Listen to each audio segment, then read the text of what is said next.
அனைவருக்கும் மாலை வணக்கம். இன்றைய மைண்ட் யுவர் மைண்ட் நிகழ்ச்சிக்கு உங்களை வரவேற்பதில் மகிழ்ச்சி கொள்கிறேன். அனைவரையும் அன்புடன் வரவேற்கிறேன். இன்றைக்கு நம்முடைய நிகழ்ச்சி 934 உலக வரலாறு இதுதான் பேச போறாரு. 101 போட்டா என்னன்னு எல்லாருக்கும் தெரியும்.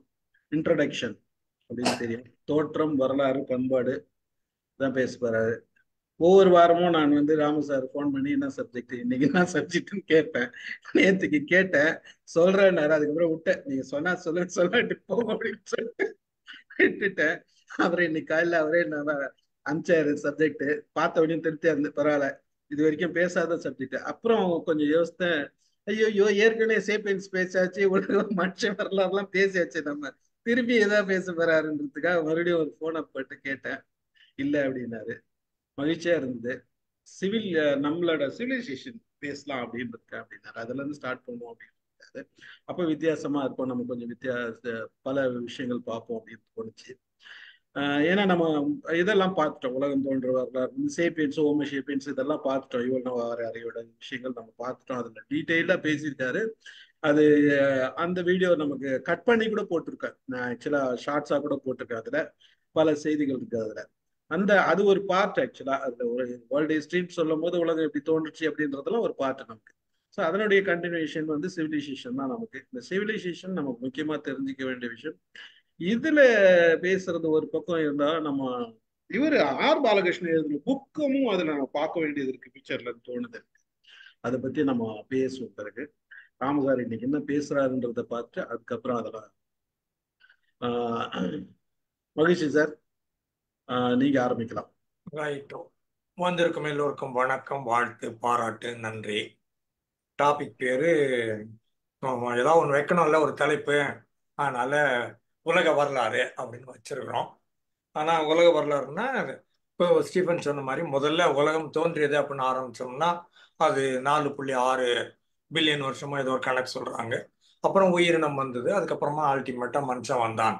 அது ஒரு பக்கம் வரலாறு. அப்புறமா இன்னைய தேதிக்கு கிட்டத்தட்ட அஃபிஷியலா யுனைடெட் நேஷன்ஸ் சொல்றது 185 நாடுகள் இருக்கின்றன அபிஷியலா. அன்அபிஷியலா இன்னொரு 20 இருக்குதுன்னு வச்சுக்கோங்க. மொத்தமா யூஎன் ரெக்கக்னைஸ் பண்றது 185 கண்ட்ரிஸ். அந்த 185 கண்ட்ரிஸை பத்தி நம்ம பேசலாம் ஒரு ஆங்கிள். இல்லைன்னா 5 கான்டினென்ட்னு எடுத்துக்கிட்டு பேசலாம். அந்த மாதிரி டிஃப்ரெண்டா பல ஆங்கிள் பார்க்க முடியும். பட் ஜென்ரலா வேர்ல்டு ஹிஸ்டரின்னு சொன்னோம்னா இந்த 200 நாட்டுல மக்கள் என்ன பண்ணாங்க, அப்படின்னா நார்மலா எல்லாரும் சொல்றது. ஆனா வரலாறு நீங்க எடுத்து படிச்சீங்கன்னா ராஜா என்ன பண்ணாங்கன்னு இருக்கும். மக்கள் பத்தி ஒன்றும் எவனும் கவலைப்பட்டதே கிடையாது. கன்சாமி கோயன்சாமி பத்தியோ டாம் டிக்கனாரி பத்தி நமக்கு அக்கறை எல்லாம் கிடையாது. உலக வரலாறுன்னு போடுவோம், மக்களை பத்தி பேசுறோம்னு சொல்லுவோம், மன்னர்களை பத்தி மட்டும்தான் பேசுவோம். தமிழ்நாடுன்னு பேசிங்கனாலும் சேர சோழ பாண்டியம்மா, இல்லைன்னா சாளுக்கியன்னுவா, இல்லைன்னா நாயக்ஸ்ன்னுவா, பல்லவரம்மா, அந்த மாதிரி ஒவ்வொரு பேரா சொல்லி மன்னர் பேரை சொல்லி அது எப்படி நாடு இருந்தது அப்படின்னு சொல்லுவாங்க. அந்த மாதிரி பார்க்குற போது வேர்ல்டு ஹிஸ்டரியில என்ன அது அந்த காம்பனன்ட்ஸ்ன்னு சொல்லுவோம் இல்லையா. பர்சனாலிட்டி காம்பனண்ட்னு கேட்டிங்கன்னா தாட்டு, ஃபீலிங்கு, ஆக்ஷன் அப்படின்னு 3 சொல்லுவோம். நீங்க என்ன திங்க் பண்றீங்க, என்ன ஃபீல் பண்றீங்க, என்ன எப்படி நடந்து கொள்கிறீர்கள் அப்படிங்கிறத வச்சு தான் உங்க பர்சனாலிட்டி நீங்க யாருன்னு சொல்றோம்.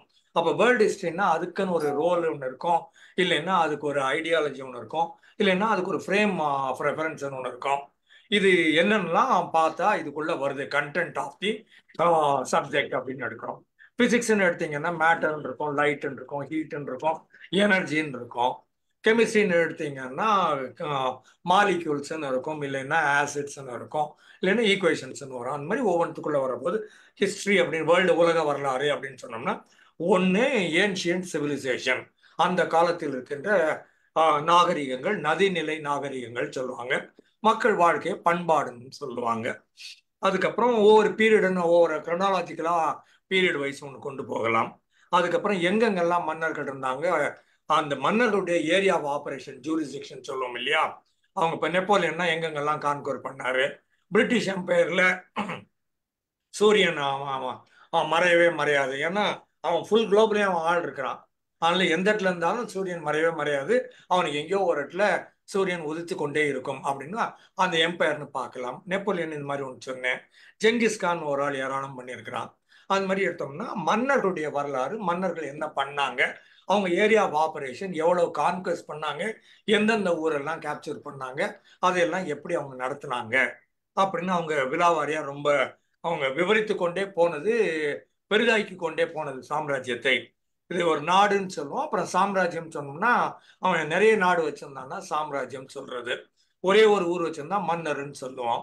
இது பேரரசர் அப்படின்னு சொல்றது, எம்பரர் அப்படின்னு சொல்றோம். கிங்கை விட எம்பரர் பெரிய ஆளு. ரெண்டு பேரும் ஒரே வேலை தான் செய்யறானுங்க. இவன் கொஞ்சம் அதிகமா செய்யறதுனால இவனுக்கு எம்பரர்னு பேரு. அந்த மாதிரி பாக்குற போது பெரிசா யாரெல்லாம் என்னென்ன பண்ணாங்க. அதுக்கப்புறம் இன்னொரு ஆங்கிள் அக்ரிகல்ச்சர் ரெவல்யூஷன் ஒன்று, வீட் ரெவல்யூஷன் ஒன்று, ஒயிட் ரெவல்யூஷன் ஒன்று, இண்டஸ்ட்ரியல் ரெவல்யூஷன் ஒன்று, டெக்னாலஜி ரெவல்யூஷன் ஒன்று, இப்போ ஆர்டிஃபிஷியல் இன்டெலிஜென்ஸ் ஒரு ரெவல்யூஷன். அந்த மாதிரி ஒரு ஆங்கிள் பார்த்தீங்கன்னாலும் உலக வரலாறு வரும். அதுக்கப்புறம் கண்டுபிடிப்புகள்னு தேட ஆரம்பிச்சாங்க. இந்த நாட்டுக்குள்ளேயே நிறைய நமக்கு வேணுங்கிற மருத்துவமோ இல்லை உணவு வகையோ இந்த மாதிரி தேடிக்கிட்டே போனீங்கன்னா அது ஒரு வகையான வரலாறு நமக்கு கொடுக்கும். மக்களுடைய பண்பாடு, அவங்க ரிலிஜன், அவங்களுடைய பாலிடிக்ஸ், அவங்களுடைய உறவு முறைகள், அவங்களுடைய திருமணம் எப்படி பண்ணிக்கிறாங்க, பிள்ளைய எப்படி பார்க்குறாங்க, எப்படி பாடம் சொல்லி கொடுக்குறாங்க, இல்லை இப்போ பாதுகாத்துக்க எப்படி சொல்லி கொடுக்குறாங்க அப்படின்னு சொல்லி கொடுத்தோம்னா அது இன்னொரு ஆங்கிள் குடும்ப அமைப்போட சேர்ந்து வர்றது. அப்புறம் சயின்ஸுக்குள்ள போய் எக்ஸ்ப்ளோர் பண்ணி புது புது லேபரேட்டரி அப்படின்னு சொல்லுவோம் இல்லையா, அந்த லேபில் டெஸ்டிங் எல்லாம் பண்ணி ரிசர்ச் ஒர்க் எல்லாம் பண்ணி புதுசு புதுசாக ஏதாவது கண்டுபிடிச்சி அதை மனித இனத்துக்கு கொடுக்குறது. சாம்பிள்னு ஒன்று எடுப்பாங்க, அந்த சாம்பிளை செக்அப் பண்ணி பார்ப்பாங்க, அதுக்கப்புறம் ஜெனரலைஸ் பண்ணி உலகம் பூரா யூஸ் பண்ணிக்கலாம் அப்படின்னு கொடுப்பாங்க. அது மாதிரி ரிசர்ச் ஒர்க்கு, கண்டுபிடிப்பு. அப்போ பெரிய பெரிய விஞ்ஞானிகள், அறிவியலாளர்கள் இதெல்லாம் கண்டுபிடிச்சாங்கன்னு இந்த உலகத்துக்கு ஊருக்குள்ள. அதுக்கப்புறம் போனீங்கன்னா மேலே ஸ்பேஸ்க்குள்ள போனோம்னா அங்க எங்க ஆராய்ச்சி பண்ணாங்க. நம்ம ஊரை விட்டான். பூமி அவனுக்கு அக்கறையே கிடையாது. பூமி வந்து அவனை பொறுத்தவரையில பேல் ப்ளூ டாட்ன்னு சொல்லுவாரு கால் சாகன் காஸ்மாஸ்ல. அங்க மேல போய்கிட்டே இருந்துதான் ராக்கெட் அனுப்பிட்டாங்க.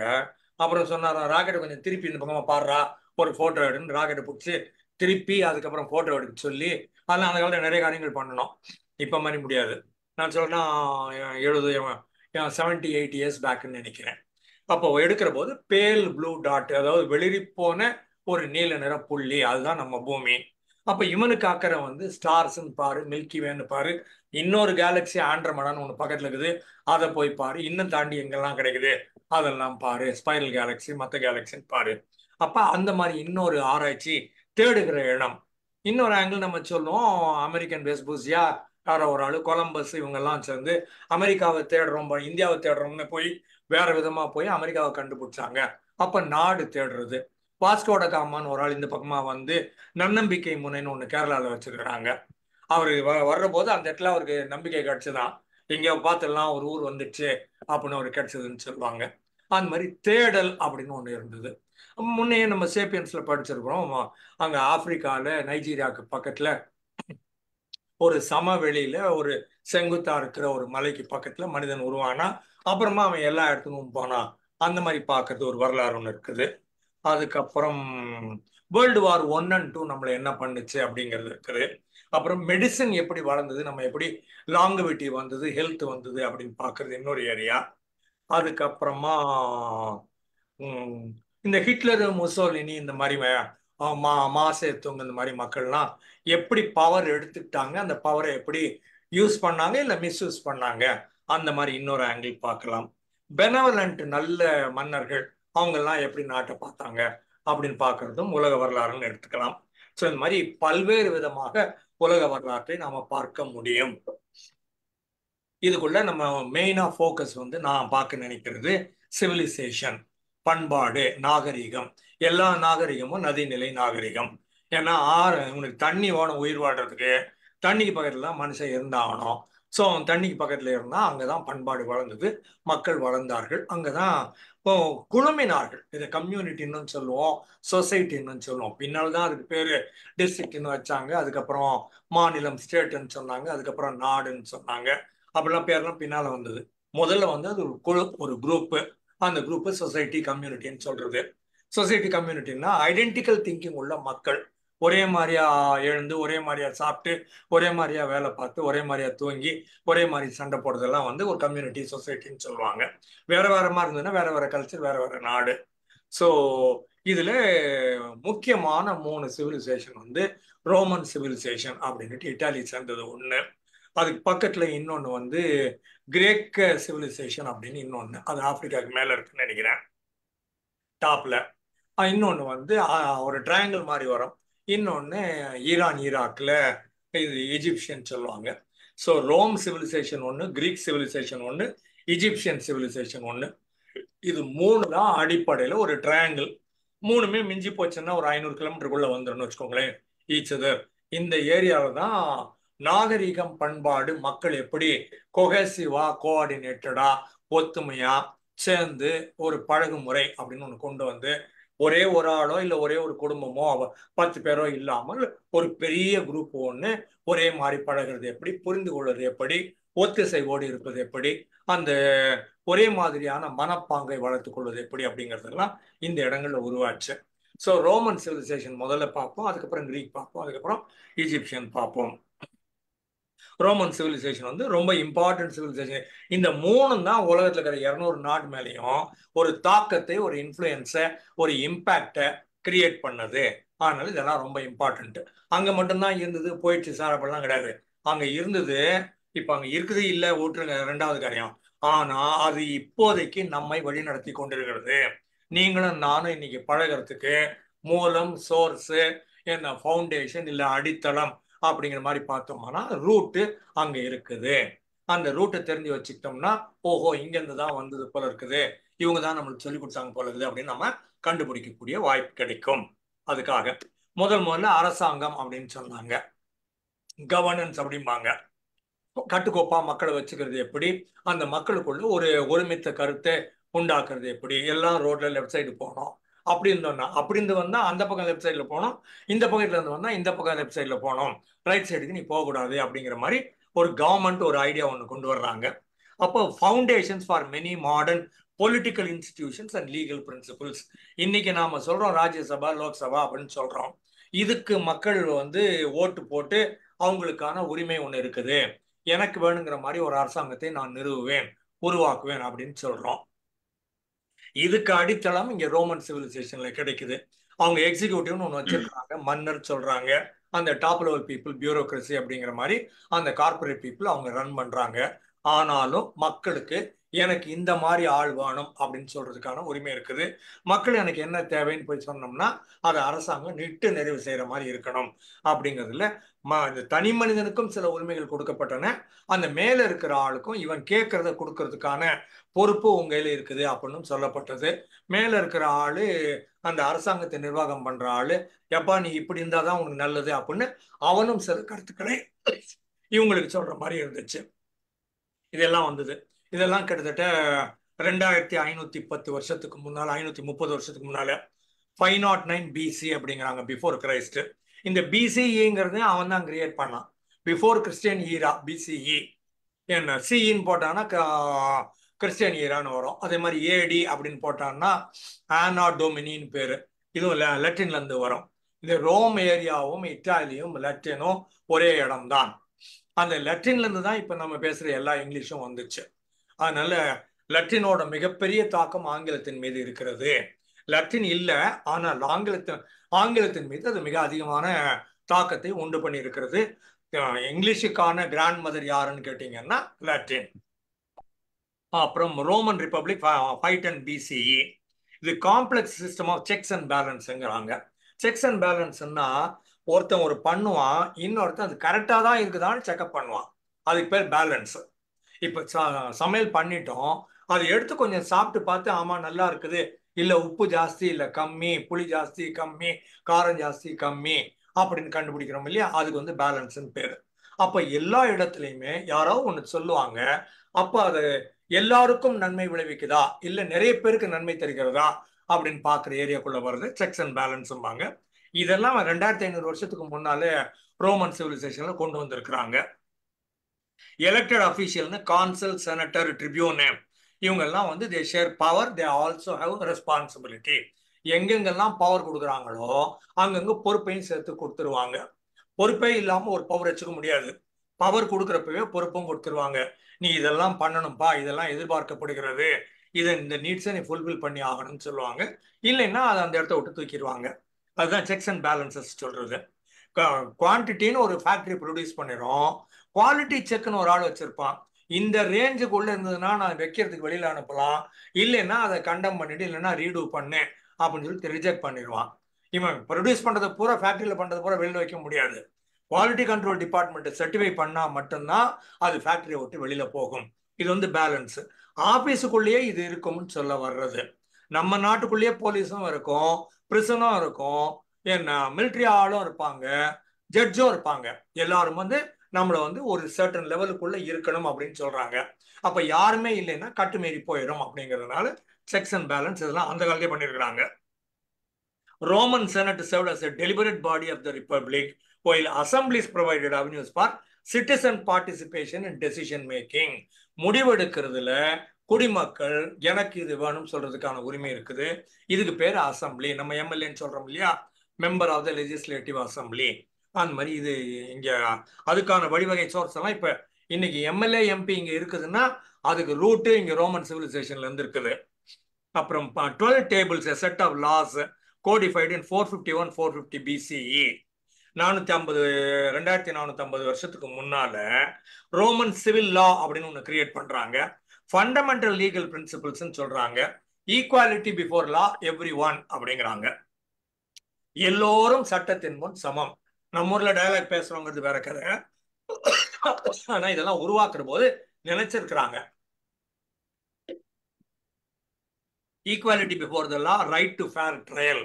ஏதாவது ஒன்று தப்பு நடந்துச்சுன்னு சொன்னோம்னா வாதி பிரதிவாதின்னு சொல்லுவோம், இந்த பக்கம் அந்த பக்கம் சொல்லுவோம். ரெண்டு பேரும் பேசணும், கேட்டுட்டு தான் முடிவெடுக்கணுமே தவிர ஒரு ஆள் தானாக முடிவெடுக்க கூடாது.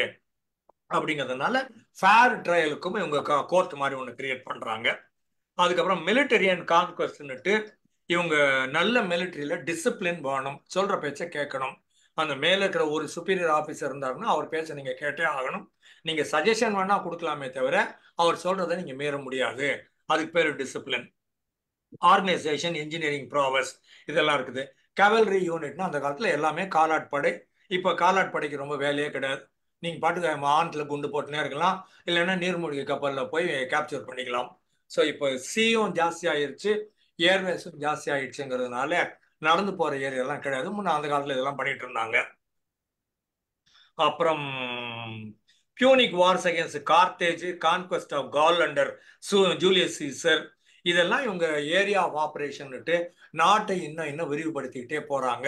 இன்னும் நிறைய கைப்பற்றுறாங்க. இன்னும் நிறைய நாடுகளை கைப்பற்றி எல்லாத்தையும் ஆள பார்க்குறாங்க. இதெல்லாம் வந்து ரோமன் எம்பையருக்குள்ள வந்தது. அப்புறம் ஆர்கிடெக்சர்னு ஏராளம் பண்ணியிருக்கிறாங்க. இந்த இன்னைக்கு தான் நம்ம சிவில் இன்ஜினியர்னு ஒரு ஆள் வீடு கட்டுவாரு, இன்னும் கொஞ்சம் பெருசா கட்டினா இல்லை ஒரு பார்க் கட்டினா அந்த மாதிரி பண்ணோம்னா அதை வந்து ஆர்கிடெக்ட் அப்படின்னு சொல்லுவோம், ஆர்கிடெக்சர்னு சொல்லுவோம். ரொம்ப பெருசா கலைநயத்தோட அழகா பண்றதெல்லாம் ஆர்கிடெக்சர்னு சொல்லுவாங்க. அந்த மாதிரி பார்க்குற போது இங்க ரோம்ல கொலிசியம்னு ஒன்று இருக்குது, பேந்தியான் ஒன்று இருக்குது, போரம் ரொமானம்னு ஒன்று இருக்குது, பாத்ஸ் ஆஃப் கரக்கல்லா அப்படின்னு ஒன்று இருக்குது. இதெல்லாம் ஆர்கிடெக்சர் டிசைன்ஸ். பீசா கோபுரம் அப்படின்னு ஒரு கோபுரம் கிரியேட் பண்ணாங்க. அப்புறம் அது சாஞ்சி இருக்குது, எப்போ வேணா விடும், என்னைக்கு விடும் தெரியாது. ஆனா ஒரு நாள் விடும் சார் சொல்லிட்டு அது சுத்தி வர கேமரா வச்சுக்கிறாங்க. ஆக்டிவா கேமரா இருக்குது, எல்லா சைடும் கேமரா இருக்குது, எப்போ விடும் தெரியாது. ஆனா அந்த ஆர்கிடெக்சர் அவ்வளவு அழகா கட்டியிருக்கிறாங்க. மனுஷனுக்கு அவ்வளவு உயரம் போக வேண்டிய தேவையே கிடையாது. இதெல்லாம் என்னைக்கு கட்டினானோ தெரியாது. அந்த காலத்துல ரோமன் எம்பையர்ல இதெல்லாம் பண்ணி இந்த 2000 வருஷத்துக்கு முன்னாலே இவங்க இதெல்லாம் கட்டி வச்சிருக்கிறாங்க. அப்போ எங்கேயோ ஒரு இடத்துல ஒரு பெருசா ஒரு ஆசை இருந்திருக்குது.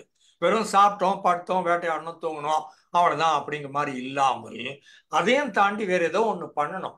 Beyond your food, beyond your livelihood அப்படிங்கிறத தாண்டி ஒரு பெரிய விதமான complex level of thinking, higher level of thinking சொல்லுவோம் இல்லையா, அந்த மாதிரி மிகப்பெரிய தாட் ப்ராசஸும் அது எக்ஸிகியூஷனும் இருக்குது. அவன் நினைச்சான்னு எல்லாம் தான் நினைக்கிறான், பட் அவன் பறக்கிறது எப்படின்னு நினைக்கிறான், அப்புறம் கொண்டு வர்றான். நீந்துறது எப்படின்னு நினைக்கிறான், கொண்டு வர்றான்ல. அதை வந்து ரியல் டைமுக்கு உங்களுக்கு பயன்படுத்துகிற அளவுல கொண்டாந்தாகணும். அந்த மாதிரி பார்க்குற போது ஆர்கிடெக்ட்ல நிறைய பண்ணியிருக்கிறாங்க. இவன் இதை தாண்டி பிரான்ஸுக்கு போய் பாந்துகார் அப்படின்னு ஒரு இடத்துல ஒரு பில்டிங் கட்டியிருக்கிறாங்க. அக்வா கிளாடியான்னு ஒன்று பண்ணிருக்காங்க. அக்வான்னா வாட்டரு. அதுக்கப்புறம் transported over water over long distance supply cities with clean water for drinking, bathing and sanitation. எங்கேயோ இருக்கிற தண்ணியை பிடிச்சி வலையெல்லாம் வச்சு குழா வச்சு கொண்டு வந்து சிட்டிக்கு நல்ல தண்ணி சப்ளை பண்றது எப்படிங்கிறத 2500 வருஷத்துக்கு முன்னால ரோமன் சிவிலைசேஷன் பண்ணியிருக்குது. அர்பனைசேஷன் அண்ட் இன்ஃப்ராஸ்ட்ரக்சர் இன்னைக்கு தான் பேசிட்டு இருக்கிறோம். இதுவும் ரோட்ல போனா அவனுக்கு கப்பம் கட்ட வேண்டியிருக்குது 10 இடத்துல. அது 50 ரூபா 50 ரூபா 100 ரூபா இந்த மாதிரி கட்டிக்கிட்டே போய்கிட்டு இருக்கிறோம். அந்த காலத்துல இவங்க அர்பனைசேஷன் பண்ணி ரோடெல்லாம் பண்ணி, இப்போ நம்ம தஞ்சாவூர் இதை பத்தி சொல்லுவாங்கல்ல, அவ்வளோ பெரிய கோயில் கட்டினாங்க. அப்பங்கன்னா ஸ்லாண்டா வச்சு எங்கிருந்தோ ஒரு இடத்துல அவ்வளோ பெரிய பாறையை அவன் மரத்தை வச்சு யானையை வச்சு தூக்கி கொண்டு போறான். அந்த மாதிரி இவங்க நிறைய பண்ணியிருக்கிறாங்க, அர்பனைசேஷன் பண்ணியிருக்கிறாங்க. க்ரோயிங் சிட்டிஸ் அண்ட் பாப்புலேஷன்ஸ்க்கு என்ன வேணும் அப்படிங்கிறதெல்லாம் இவங்க பார்த்துருக்குறாங்க. ரோமன் சிட்டிஸ்ன்னு எடுத்தோம்னா ரோம்ங்கிறது ஒன்று, கான்ஸ்டான்டினோப்பிள்னு ஒன்று, அலெக்சாண்ட்ரியான்னு ஒன்று. இதெல்லாம் சென்டர் ஃபார் அட்மினிஸ்ட்ரேஷன், நிர்வாகத்துக்கு, சென்டர் ஃபார் காமர்ஸ் வணிகத்துக்கு, சென்டர் ஃபார் கல்ச்சர் பண்பாட்டுக்கு, சென்டர் ஃபார் என்டர்டைன்மெண்ட் பொழுதுபோக்குக்கு, இதுக்கெல்லாம் இவங்க பிரமாதமான சிட்டிஸை கிரியேட் பண்ணியிருக்கிறாங்க. அந்த சிட்டியில public building, market place, theatre இதெல்லாம் கிரியேட் பண்ணி வச்சிருக்கிறாங்க. அப்போ எல்லாரும் பயன்படுத்தி கொள்ற மாதிரி சில ஏரியா, பப்ளிக் ப்ராப்பர்ட்டின்னு பேரு, public market, public administration area, public building, public theatre, இதெல்லாம் எல்லாருக்குமான பயன்பாட்டுக்கு. அங்கே யாரும் படுத்துங்கிறது வீடு மாதிரி இல்லை, வீடு உங்க ஓனர்ஷிப்பு, பட் இதை தாண்டி வேற இடம். அப்புறமா நிறைய ரோடு, பிரிட்ஜு, அப்புறம் சீ போர்ட்டு, அன்னைக்கு பிளேன் கிடையாது, சீ போர்ட் பண்ணியிருக்கிறாங்க. அப்புறம் வயா எக்னாஷியா அப்படிங்கிற மாதிரி ஒன்று கிரியேட் பண்ணி அதன் மூலமாக தண்ணி வழியில வாட்டர்வேவை பயன்படுத்தி இன்டர்நேஷனலா வணிகம் பண்றது எப்படி அப்படின்னு பார்த்துருக்காங்க. ரோமாபுரி பாண்டியன் கலைஞர் கருணாநிதி மிகப்பெரிய நாவல், ஹிஸ்டாரிக்கல் நாவல் ஒன்று இருக்குது, 500 பக்கத்துக்கு மேல. அதுல 2500 வருஷத்துக்கு முன்னால தமிழர்கள் எப்படி ரோமோட இட்டாலியோட வணிகம் பண்ணாங்க. அப்படியே போனாலும் ஆப்பிரிக்கா இருக்குது, இவன் ஆப்பிரிக்காவையும் தாண்டி அந்த பக்கமா போய் அவன் உள்ள இருக்கிற இத்தாலியை கண்டுபிடிச்சிருக்கிறான். 2500 வருஷத்துக்கு முன்னாடி வெறும் நட்சத்திரத்தை மட்டும் பார்த்துக்கிட்டு அதன் மூலமா வண்டி ஓட்டியிருக்கிறானுங்க. சின்ன சின்ன மரக்கலங்கள்லாம் பண்ணிக்கிறாங்க. மிகப்பெரிய கப்பல் இருக்க வாய்ப்பு இல்லை, பட் மரக்கலங்கள்னு வச்சு அது எப்படித்தான் அவங்க போனாங்கன்னு தெரியாது. இதை பற்றியெல்லாம் ஆச்சரியப்படக்கூடிய செய்தி. ரோமாபுரிக்கும் தமிழ்நாட்டுக்கும் வணிகம் நடந்திருக்குது. அதுக்கப்புறம் trade, communication, military transport across empire. இவனுக்கு தேவையான ஆயுதங்களையும் எடுத்துட்டு போனோம், ஆளையும் எடுத்துட்டு போனோம், சாப்பாட்டையும் எடுத்துட்டு போனோம். எல்லாத்தையும் எடுத்துட்டு போறதுக்கு அதுக்கான ரூட்டும் சி ரூட்டும் கண்டுபிடிச்சிருக்காங்க. அப்புறம் கல்ச்சர் அண்ட் லிட்ரேச்சர்னு வர்றபோது ரோமன் ட்ரெடிஷன்ஸ், கிரீக் இன்ஃபுளுசஸ் பக்கத்துல இருக்குது, contributions from other conquered peoples and civilisations. அப்புறம் போயட்ரி, டிராமா, ஹிஸ்டரி, பிலாசபி. பிலாசபின்னா உட்காந்து திங்க் பண்றான், நான் யார், எங்கேருந்து வந்தேன், எதை நோக்கி போறேன், ஏன் இப்படி இருக்கிறேன், ஏன் இந்த மாதிரி உணர்கிறேன், ஏன் இந்த மாதிரி தாட் ப்ராசஸ் வருது அப்படிங்கிற மாதிரிலாம் யோசிக்கிறதுலாம் பிலாசபிக்குள்ள வரும். என்ன நான் யாருன்னு கண்டுபிடிக்கிறதுல இருந்து ஆரம்பிச்சு உலகம் ஏன் இப்படி இருக்குது, மக்கள் ஏன் இப்படி இருக்கிறாங்க, வானத்தில் நட்சத்திரம் ஏன் இப்படி இருக்குது, எல்லாமே பிலாசபி. எக்ஸிஸ்டென்ஷியலிசம்ங்கிறது அல்டிமேட். அதில் சைமன் கெர்கெகார்டு, நீட்சே, இந்த மாதிரி ஷாப்பன்ஹாவர் எல்லாம் வருவாங்க, இம்மானுவேல் காண்ட் எல்லாம். அதுக்கப்புறம் போயட்ரி, டிராமா, ஹிஸ்டரி, பிலாசபி. அப்புறம் வெர்ஜில், ஹொரேஸ், ஓவிடு, லிவி, டாசிட்டஸ், செனகா, இவங்கெல்லாம் வந்து நிறைய எழுதி இருக்கிறார்கள், எழுத்தாளர்கள். இவங்க எழுத்தாளர்னா காவியம் எழுதினவங்க, கவிதை எழுதினவங்க, பிலாசபி பத்தி எழுதினவங்க, வாழ்க்கை பற்றி எழுதினவங்க எல்லாமே. அப்புறம் ரிலிஜன் அண்ட் மித்தாலஜி அப்படின்னுட்டு இவங்க பாலிதீஸ்டிக் ரிலிஜன். இங்க பாலிதீஸ்னா பல்வேறு விதமான கடவுள்களை கும்பிடுவார்கள். இது கிரீக் மித்தாலஜிலையும் வரும், இந்த ரோம்லையும் வரும். இந்த ஒரே கடவுள் அப்படிங்கிற மாதிரி இல்லாமல் எல்லா கடவுளும் இருப்பாங்க, எல்லா ரிலிஜனும் இருக்கும். அந்த மாதிரி கிரீக்லயும் பார்த்தா ஆயிரக்கணக்கு. கிரீக்கெல்லாம் வந்து உட்கார்ந்தா ஒரு கடவுள், எழுந்தா ஒரு கடவுள், நடந்தா ஒரு கடவுள், திங்க் பண்ணா ஒரு கடவுள், லவ் பண்ணா ஒரு கடவுள், போரிட்டா ஒரு கடவுள், தூங்கினா ஒரு கடவுள், எல்லாத்துக்கும் கடவுள் உண்டு. எல்லாத்துக்கும் தேவர், தேவதை, தேவர் தேவதைக்குள்ள ஹயரார்கி உண்டு, பெரிய கடவுள், சின்ன கடவுள் எல்லாம். அதெல்லாம் அப்ப அங்க வரபோது சொல்றேன்.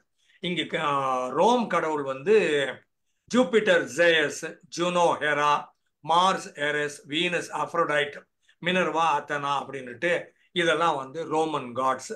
அங்கிருந்து பிக்கப் பண்ணியிருப்பாங்க, கிரீக்ல இருந்து பிக்கப் பண்ணிருக்க வாய்ப்பு இருக்குது. அப்புறம் இந்த ரிலிஜனை சுத்தி சடங்குகள், அப்புறம் வேள்வின்னு சொல்றது, அதுக்கப்புறம் சாக்ரிஃபைஸ்னுட்டு பலியிடுதல், சாப்பிட்றத பலியிடுறது, பலியிடுறத சாப்பிட்றோம் இல்லையா, அதையே கடவுளுக்கு கொடுப்போம்னு நினைக்கிறது. அப்புறம் வெஸ்டர்ன் சிவிலைசேஷன்ல இது நிறைய இம்பாக்ட் பண்ணிருக்குது. ரோம்னா அந்த ரோம் மட்டுமே இல்லாமல் யூரோப்பியன் கண்ட்ரிஸோ இல்லை அமெரிக்காஸ்ன்னு சொல்றோம் இல்லையா, அந்த வெஸ்ட் ஏரியா எல்லாத்தையும் இது இன்ஃப்ளூயன்ஸ் பண்ணியிருக்குது. அதுக்கப்புறம் கவர்னன்ஸ், இன்ஜினியரிங், ஆர்கிடெக்சர், லிட்ரேச்சர், இது எல்லாத்துலேயும் இது இம்பேக்ட் இருக்குது. அப்புறம் கார்பஸ் ஜூரிஸ் சிவிலிஸ் அப்படின்னு போட்டு ஜஸ்டினியன் கோடு, காடெக்ஸ் தியோடோசியானஸ் அப்படின்னுட்டு இப்படித்தான் சட்டம், இதுதான் சட்டம், இதை எல்லாரும் பின்பற்றணும் அப்படிங்கிற மாதிரி ஜூரிஸ் ப்ரூடன்ஸ் அப்படிம்பாங்க. இது எல்லாரும் equal before the law, law is applicable to every one. எல்லார் மீதும் லா சட்டத்தை தாக்கத்தை ஏற்படுத்தும், ஆனா சட்டம் எல்லாத்தையும் ஒரே மாதிரியாகவும் மதிக்கும் அப்படின்னு சொல்றது. அதுக்கப்புறம் பிரசம்ஷன் ஆஃப் இன்னோசன்ஸ். இன்னைக்கு கூட நீங்க குற்றவாளின்னு நிரூபிக்கப்படாவிட்டால் அது வரைக்கும், அந்த தீர்ப்பு சொல்ற வரைக்கும் அந்த ஆளு அவன் நேர்மையான ஆளு தான், அவன் அப்பாவி, அவன் தப்பு பண்ணல, அவன் இன்னசென்ட் அப்படின்னு தான் எடுத்துக்கணும். எடுத்த உடனே குற்றவாளின்னு முடிவு பண்றது இல்லை, அவன் குற்றவாளின்னு சொல்றதும் இல்லை. தீர்ப்பு வர்ற வரைக்கும் 10 வருஷம் தீர்ப்பு வரும், 20 வருஷம் தீர்ப்பு வரும், 20 வருஷம் கழிச்சு வந்தா 20 வருஷமா அந்த ஆளு இன்னோசென்ட் அப்படின்னு எடுத்துக்கணும். இதுக்கு பேர் presumption of innocence. Principles of natural justice. இயற்கையிலேயே சில இது இருக்குது. அதுல நம்ம மனுநீதி சோழன் ஒரு கதை சொல்லுவாங்க, நான் ஏற்றுக்கொள்வதில்லை. ஆனா அதுல என்ன பண்ணணும்னா, ஏதோ ஒரு இடத்துல ஒரு கண்ணுக்குட்டியா ஒரு ராஜா கொண்டுறாரு. அப்புறம் அந்த இது மாடு வந்து மணி அடிக்குது, ஆராய்ச்சி மணி அப்படின்னு அடிக்குது. அதனால உன் குழந்தை செத்து போச்சு, என் குழந்தைய சாவடிக்கிறேன். யோ, அதுக்கு தனித்தனி உயிர் இருக்குது, நீ உன் ஆட்சியில தப்பா போச்சு, நீ வேணா சாவலாமே தவிர உங்களே சாகடிக்க கூடாது. அது அந்த மாதிரி இது வந்து ஏதோ ஒரு நேச்சுரல் ஜஸ்டிஸ் ஒன்று வைக்கிறாங்க, அதுக்கு அவங்க ஒரு விளக்கம் ஒன்று வச்சிருக்கிறாங்க, அந்த விளக்கத்தின்படி அவங்க போறாங்க. அதுக்கப்புறம் ரோமன் ஜூரிஸ்ன்னு கயஸ், உல்பியன், பாப்பினியன் அப்படிங்கிறவெல்லாம் இனிஷியலா கிரியேட் பண்ணதை தான் இப்ப பல நாடுகளில் ஃபாலோ பண்ணிக்கிட்டு இருக்கிறாங்க. Private law and property rights. தனி மனிதன் சொத்து வைத்துக் கொள்ளலாம், அவன் நல்லா உழைக்கலாம், அவன் நிறைய சம்பாதிக்கலாம், அதுக்கப்புறம் வேணுங்கிற மாதிரி பெரிய வீடு வச்சுக்கலாம், எல்லாம் பண்ணலாம், தனி மனிதனுக்கான சொத்துக்கான உரிமை இருக்கிறது அப்படின்னு சொன்னாங்க. ஆனா அந்த காலத்து ரோம்லாம் நான் பல நேரங்களில் சொல்லியிருப்பேன், என்ன இங்க பல லெக்சர்ஸ்ல சொல்லியிருப்பேன், ஆண்களுக்கு தான் எல்லா உரிமையும் உண்டு, உலகள அளவில் பெண்களை யாரும் சேர்க்கறது இல்லை, எந்த மதமும் சேர்க்காது, நாடும் சேர்க்காது.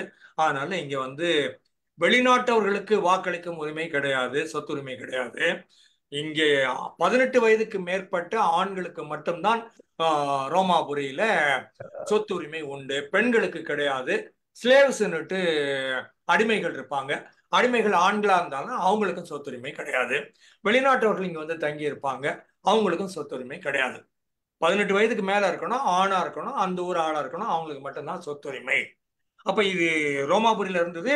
இன்னும் நம்ம ஊர்ல கூட 150 வருஷத்துக்கு முன்னால பெண்களுக்கு சொத்துரிமை கிடையாது. 100-120 வருஷம் தான் இருக்கும்னு நினைக்கிறேன் மிஞ்சி போய். ஜஸ்டிஸ் பார்ட்டி தான் இந்தியாவில முதல் முறையாக பெண்களுக்கு வாக்களிக்கும் உரிமை இருக்குது அப்படின்னு சொல்லுச்சு. ஒரு 30-40 வருஷத்துக்கு முன்னால கலைஞர் கருணாநிதி தமிழ்நாட்டுல பெண்களுக்கு சொத்துரிமை இருக்குதுன்னு சொன்னாரு. இதுக்கப்புறம் காப்பி அடிச்சு மத்தவன் பண்ணா இந்தியா முழுக்க பண்ணிட்டானான்னு எனக்கு இன்ன வரைக்கும் தெரியாது. ஆனா பெண்களுக்கு வாக்களிக்கும் உரிமை இருக்குது. அதுக்கப்புறம் தான் அவங்க எம்எல்ஏ ஆகலாம், அப்புறம் மந்திரி ஆகலாம், சீஃப் மினிஸ்டர் ஆகலாம். எல்லாத்தையும் வழிவகுத்து தந்தது இந்தியா முழுக்க பெண்களுக்கு இது ஜஸ்டிஸ் பார்ட்டி தமிழ்நாடு. ஆனா இங்க 2500 வருஷத்துக்கு முன்னால பெண்களுக்கு சொத்துரிமை கிடையாது. ஆச்சா. அதுக்கப்புறம் கான்ட்ராக்ட், உங்க சொத்துரிமை கிடையாது, அதனால உங்க கான்ட்ராக்டும் போட முடியாது. அப்புறம் ப்ராப்பர்ட்டிக்கு உங்களுக்கு ரைட்டு கிடையாது. அப்புறம் ப்ராப்பர்ட்டி எனக்கு வேணும் வரும் அப்படின்னு சொல்றதுக்கான பெக்வித்திங்னு சொல்லுவாங்க, இன்ஹெரிட்டன்ஸ் சொல்லுவாங்க, அப்பாவோட சொத்து, அது ஆண்களுக்கு மட்டும்தான் வரும், பெண்களுக்கு வராது. அதை ஒட்டிய அதை பாதுகாப்பதற்கு தேவையான செய்திகளும் பெண்களுக்கு கிடையாது, ஏன்னா அது உங்க கையில இல்லைன்னு சொல்லிட்டாங்க. அப்புறம் individual rights to property, contract, personal autonomy, establishing legal mechanism for enforcing agreements. Contract போட்டோம்னா அந்த கான்ட்ராக்ட் நிலைநிறுத்தப்பட வேண்டும், மெயின்டைன் பண்ணணும். நீ பாட்டு கான்ட்ராக்ட் போட்டு கிழிச்சு போட்டு போடான்னு சொல்லக்கூடாது.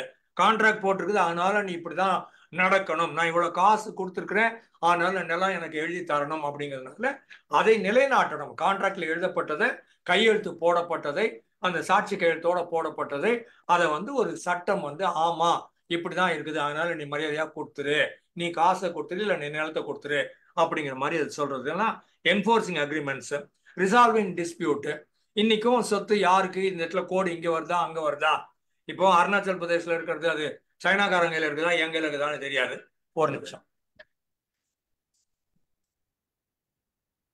அதனால நிலம் எந்த இடத்துல கோடு போட்டிருக்கிறாங்க, எந்த இடத்துல கோடு போடலை, அந்த டிஸ்பியூட்லாம் அதுக்கும் அரசாங்கம் பாதுகாப்பு தருகிறது. அப்புறம் நீங்க வச்சிருக்கிறீங்கன்னா அது உங்க கையிலேயே இருக்கலாம், நீங்களா அது எதனா பண்ணலாமே தவிர உங்களை யாரும் டிஸ்டர்ப் பண்ண மாட்டாங்க. அது சொத்து உங்களுது. நீங்க அங்க இருந்தாலும் சரி இல்லைனாலும் சரி உங்களுக்கு பாத்தியதை உண்டு அப்படிங்கிறதையும் இந்த சட்டம் உங்களுக்கு தருகிறது. அப்புறம் டாட்ஸ்ன்னு ஒன்று சொல்லுவாங்க. TORTS டாட்ஸ்ன்னு ஒரு லா இருக்குது. டாட்ஸுங்கிறது இந்த மேஜரா எதுலையுமே கிளாசிஃபை ஆகாம அது ஹிந்து லா, முஸ்லீம் லான்னு சொல்றோம், சிவில் லான்னு சொல்றோம், கான்ட்ராக்ட் ஆக்ட்னு சொல்றோம், டிரான்ஸ்ஃபர் ப்ராப்பர்ட்டின்னு சொல்றோம், கிரிமினல் லான்னு சொல்றோம். இந்த மாதிரி நிறைய இருக்குது இல்லையா? அது எல்லாத்துலயும் அடங்காம தனியா இன்னொன்று இருக்குது, சின்ன சின்ன குற்றங்கள். இப்ப நான் சத்தம் போடா அப்படின்னு சொல்லிட்டேன், என்ன பார்த்து நீ போடான்னு சொன்னியா அப்படின்னா அதுக்கு டாட்ஸ்ன்னு ஒரு குற்றம் இருக்குன்னு சொல்றாங்க. சரியா? டாட்ஸுங்கிறது மைனர் அஃபென்சஸ். அதுல யாரோ 2 பேருக்கு மட்டும்தான் ப்ராப்ளம் இருக்குதே தவிர மற்றவங்களுக்கு ப்ராப்ளம் இல்லை. சின்ன சின்ன குற்றங்கள் சொல்லுவாங்க. 10 மணி கடையை மூடணும், மூடல. ரோட்ல சண்டை போடக்கூடாது, போட்ட. வெளியில அடிக்கக்கூடாது, அடிச்சிட்ட. அந்த மாதிரி சின்ன சின்ன குற்றங்கள்லாம் டாட்ஸ்ன்னு சொல்லுவாங்க. இவன் டாட்ஸையும் கண்டுபிடிச்சு அதுக்கு ஒன்று எழுதி வச்சிருக்கிறான். கிரைம்னு ஒன்று கண்டுபிடிச்சி எழுதியிருக்கிறான், ப்ராப்பர்ட்டின்னு ஒன்று கண்டுபிடிச்சி எழுதியிருக்கிறான். அதையும் தாண்டி டாட்ஸ் சின்ன சின்ன குற்றங்கள் அப்படின்னு அதுக்கும் ஒன்று கண்டுபிடிச்சிருக்கிறாங்க. அப்புறம் கண்டினியூட்டி அப்படின்னுட்டு ஒன்று உருவாக்குனா அது தொடர்ந்து போகணும். அது அது அலுவலகமாகவும் இருக்கலாம், இல்லைன்னா அவங்க சொத்து சமாச்சாரமாகவும் இருக்கலாம். தொடர்ந்தாற் போல போற மாதிரி கண்டினியூட்டி அப்படின்னு ஒன்று இருக்கிறதுக்காக அதுக்கு சில காரியங்கள் பண்ணியிருக்கிறாங்க. இப்போ ஒருத்தர் ரிட்டையர் ஆயிட்டாருன்னா இன்னொருத்தர் அதை எடுத்து டேக் ஓவர் பண்ணிக்குவாரு. அந்த சிஸ்டம் அப்படியே தான் இருக்கும். அந்த கோர்ட்டுங்கிறதும் அந்த போலீஸுங்கிறதும் அந்த அரசு நிர்வாகம் அப்படிங்கிறது தொடர்ந்தாற் போல இருக்கும். அதுக்கப்புறம் இது ரோமை தாண்டி ஆப்பிரிக்கால, ஏசியால, அமெரிக்கால எல்லாம் ரோமன் லா தன்னுடைய ஆளுமையை நிறுவி இருக்கிறது. இன்னமும் கூட நான் இன்னும் டீல்ஸ் வர்றபோது சொல்றேன். அப்புறம் லாங்குவேஜை பத்தி சொல்லிட்டேன், லிட்ரேச்சர் சொன்னேன். பொயட்ரி, டிராமா, ஹிஸ்டரி, பிலாசபி, ஆரட்ரி எல்லா ஜானரும் இருக்குது. அப்புறம் நிறைய விதமான மக்கள் இருக்கிறாங்க. அப்புறம் லிட்ரேச்சர் நிறைய இருக்குது. அப்புறம் லீகல் ஏரியா சொல்லிட்டேன். சரியா? சோர்ஸ் ஆஃப் இங்கிலீஷ் லட்டின் அப்படின்னு சொன்னேன் நான். மெடிசன், லா, பயாலஜி, அஸ்ட்ரானமி, டாக்ஸானமி. டாக்ஸானமின்னா பதப்படுத்துதல்னு பேரு. இறந்தவர்களை அவங்க இன்னமும் உயிரோட இருப்பாங்க, அவங்க வேற எங்கேயோ ஒரு இடத்துல வாழ்றாங்க, இந்த உடம்பை விட்டுட்டு உயிர் எடுத்துட்டு போய் வேற இடத்துல வாழ்றாங்கிற மாதிரி ஒரு நம்பிக்கை இருந்தது.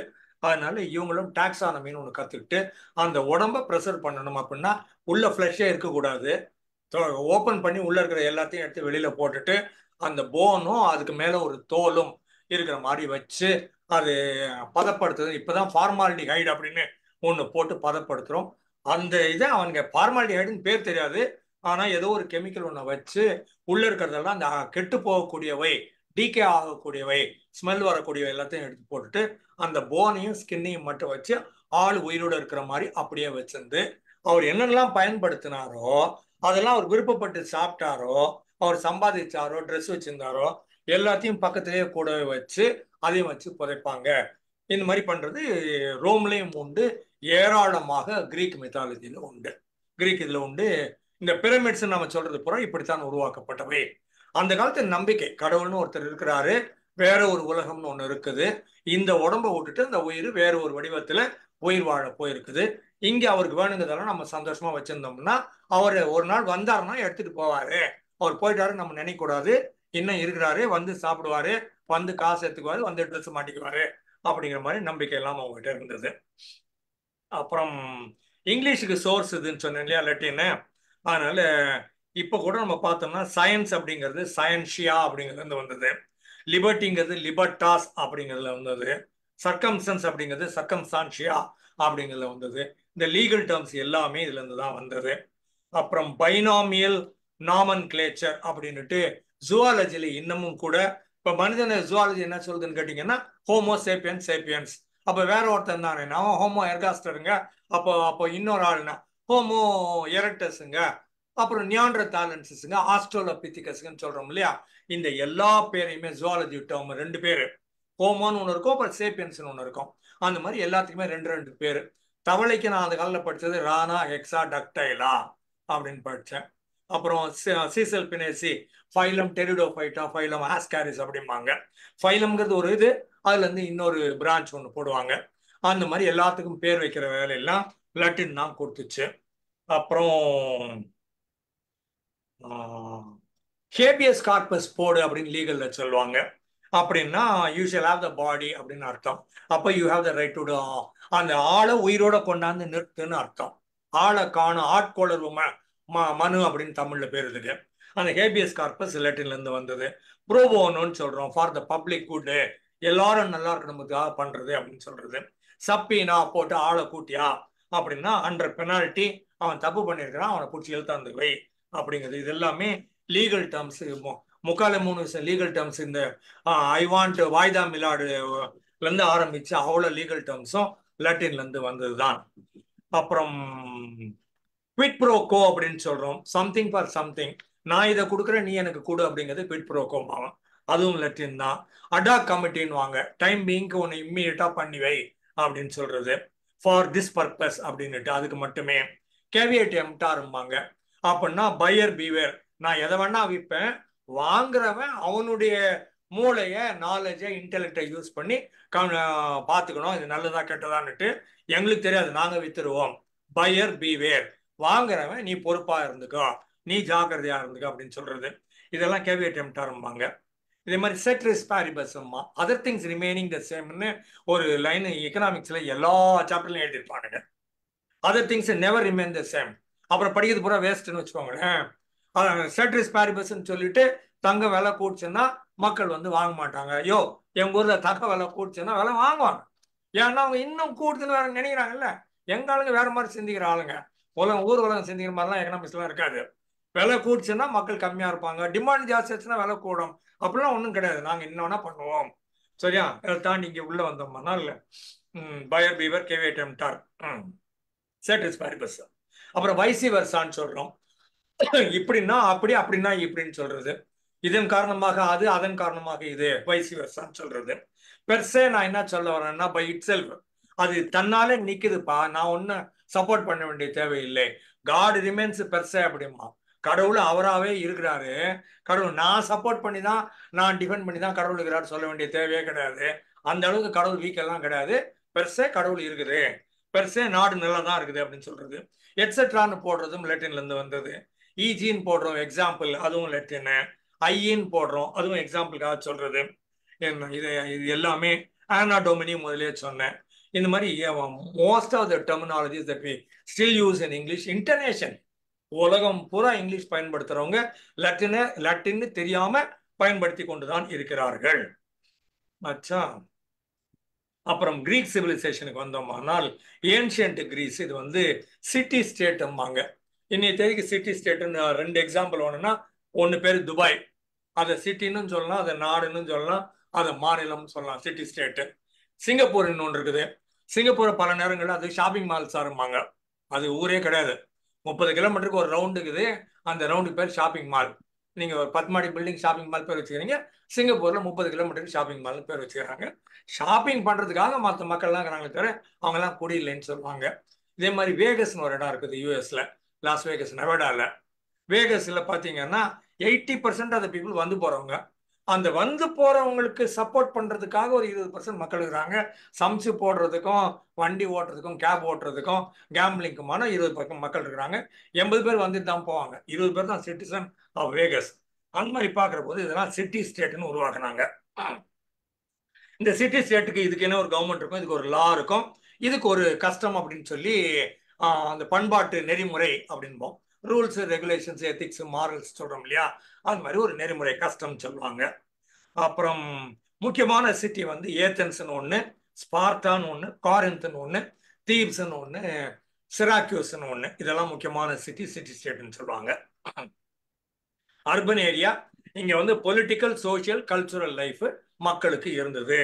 பாலிடிக்ஸ்ல இருந்தாங்க, சோசியலைசிங்கும் இருந்தது.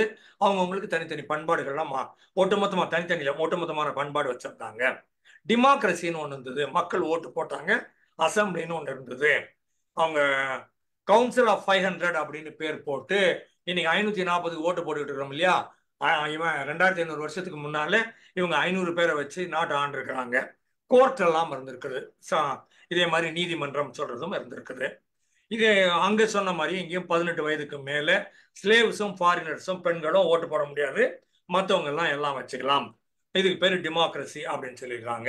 பிலாசபி நிறைய வளர்ந்துக்குது. ஆள் பேர்லாம் நமக்கு தெரியும், பட் இந்த ஊர் தான் தெரியாது. சாக்ரட்டிஸ், பிளேட்டோ, அரிஸ்டாட்டில், இவங்க எல்லாம் வந்து சாக்ரட்டிஸோட ஸ்டூடெண்ட் பிளேட்டோ, பிளேட்டோவோட ஸ்டூடெண்ட் அரிஸ்டாட்டில் சொல்லுவாங்க. இவங்க பாலிடிக்ஸ், சட்டம், இல்ல வாழ்க்கை நெறிமுறை, பிலாசபி இதெல்லாம் அவங்க சொல்லி கொடுத்தவங்க. எத்திக்ஸ், மெட்டாபிசிக்ஸ், பாலிடிக்ஸ் இதெல்லாம் சொல்லி கொடுத்தவங்க. அப்புறம் மேத்தமேட்டிக்ஸ், ஆஸ்ட்ரானமி, மெடிசின், ஜியாகிரபி, இந்த எல்லா இடங்கள்லையுமே லதா டீச்சர் இருக்கிறாங்களா தெரியலையே, இதெல்லாம் வந்து கிரீக் ஆளுங்க தான் சொல்லி கொடுத்துருக்குறாங்க.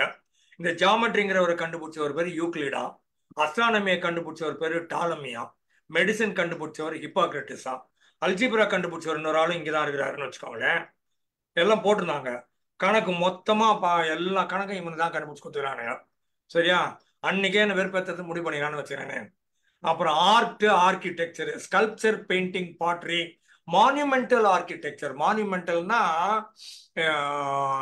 நினைவிடம்னு சொல்றோம் இல்லையா, அந்த மாதிரி எதையோ நமக்கு நினைவு கூறத்தக்க வகையில ரொம்ப பெருசா ஒண்ணு பண்ணி வைக்கிறது பேரு மான்யூமெண்ட். அப்புறம் இதுல ப்ரொபோர்ஷன், பேலன்ஸ், சிமெட்ரி எல்லாம் இருக்கிறது.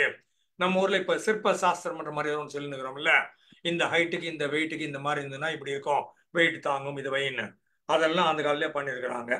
அப்புறம் Parthenon, Acropolis, temple of Zeus at Olympia, theatre of Epidaurus, இதெல்லாம் வந்து கிரேக்கோட கல்ச்சர்ல இருந்து வர்றது. எல்லாம் ஆக்ரோபோலிஸ் பார்த்தனான்லாம் ஆர்கிடெக்சர் மார்வல் சொல்லுவாங்க, அட்டகாசமான செய்திகள்.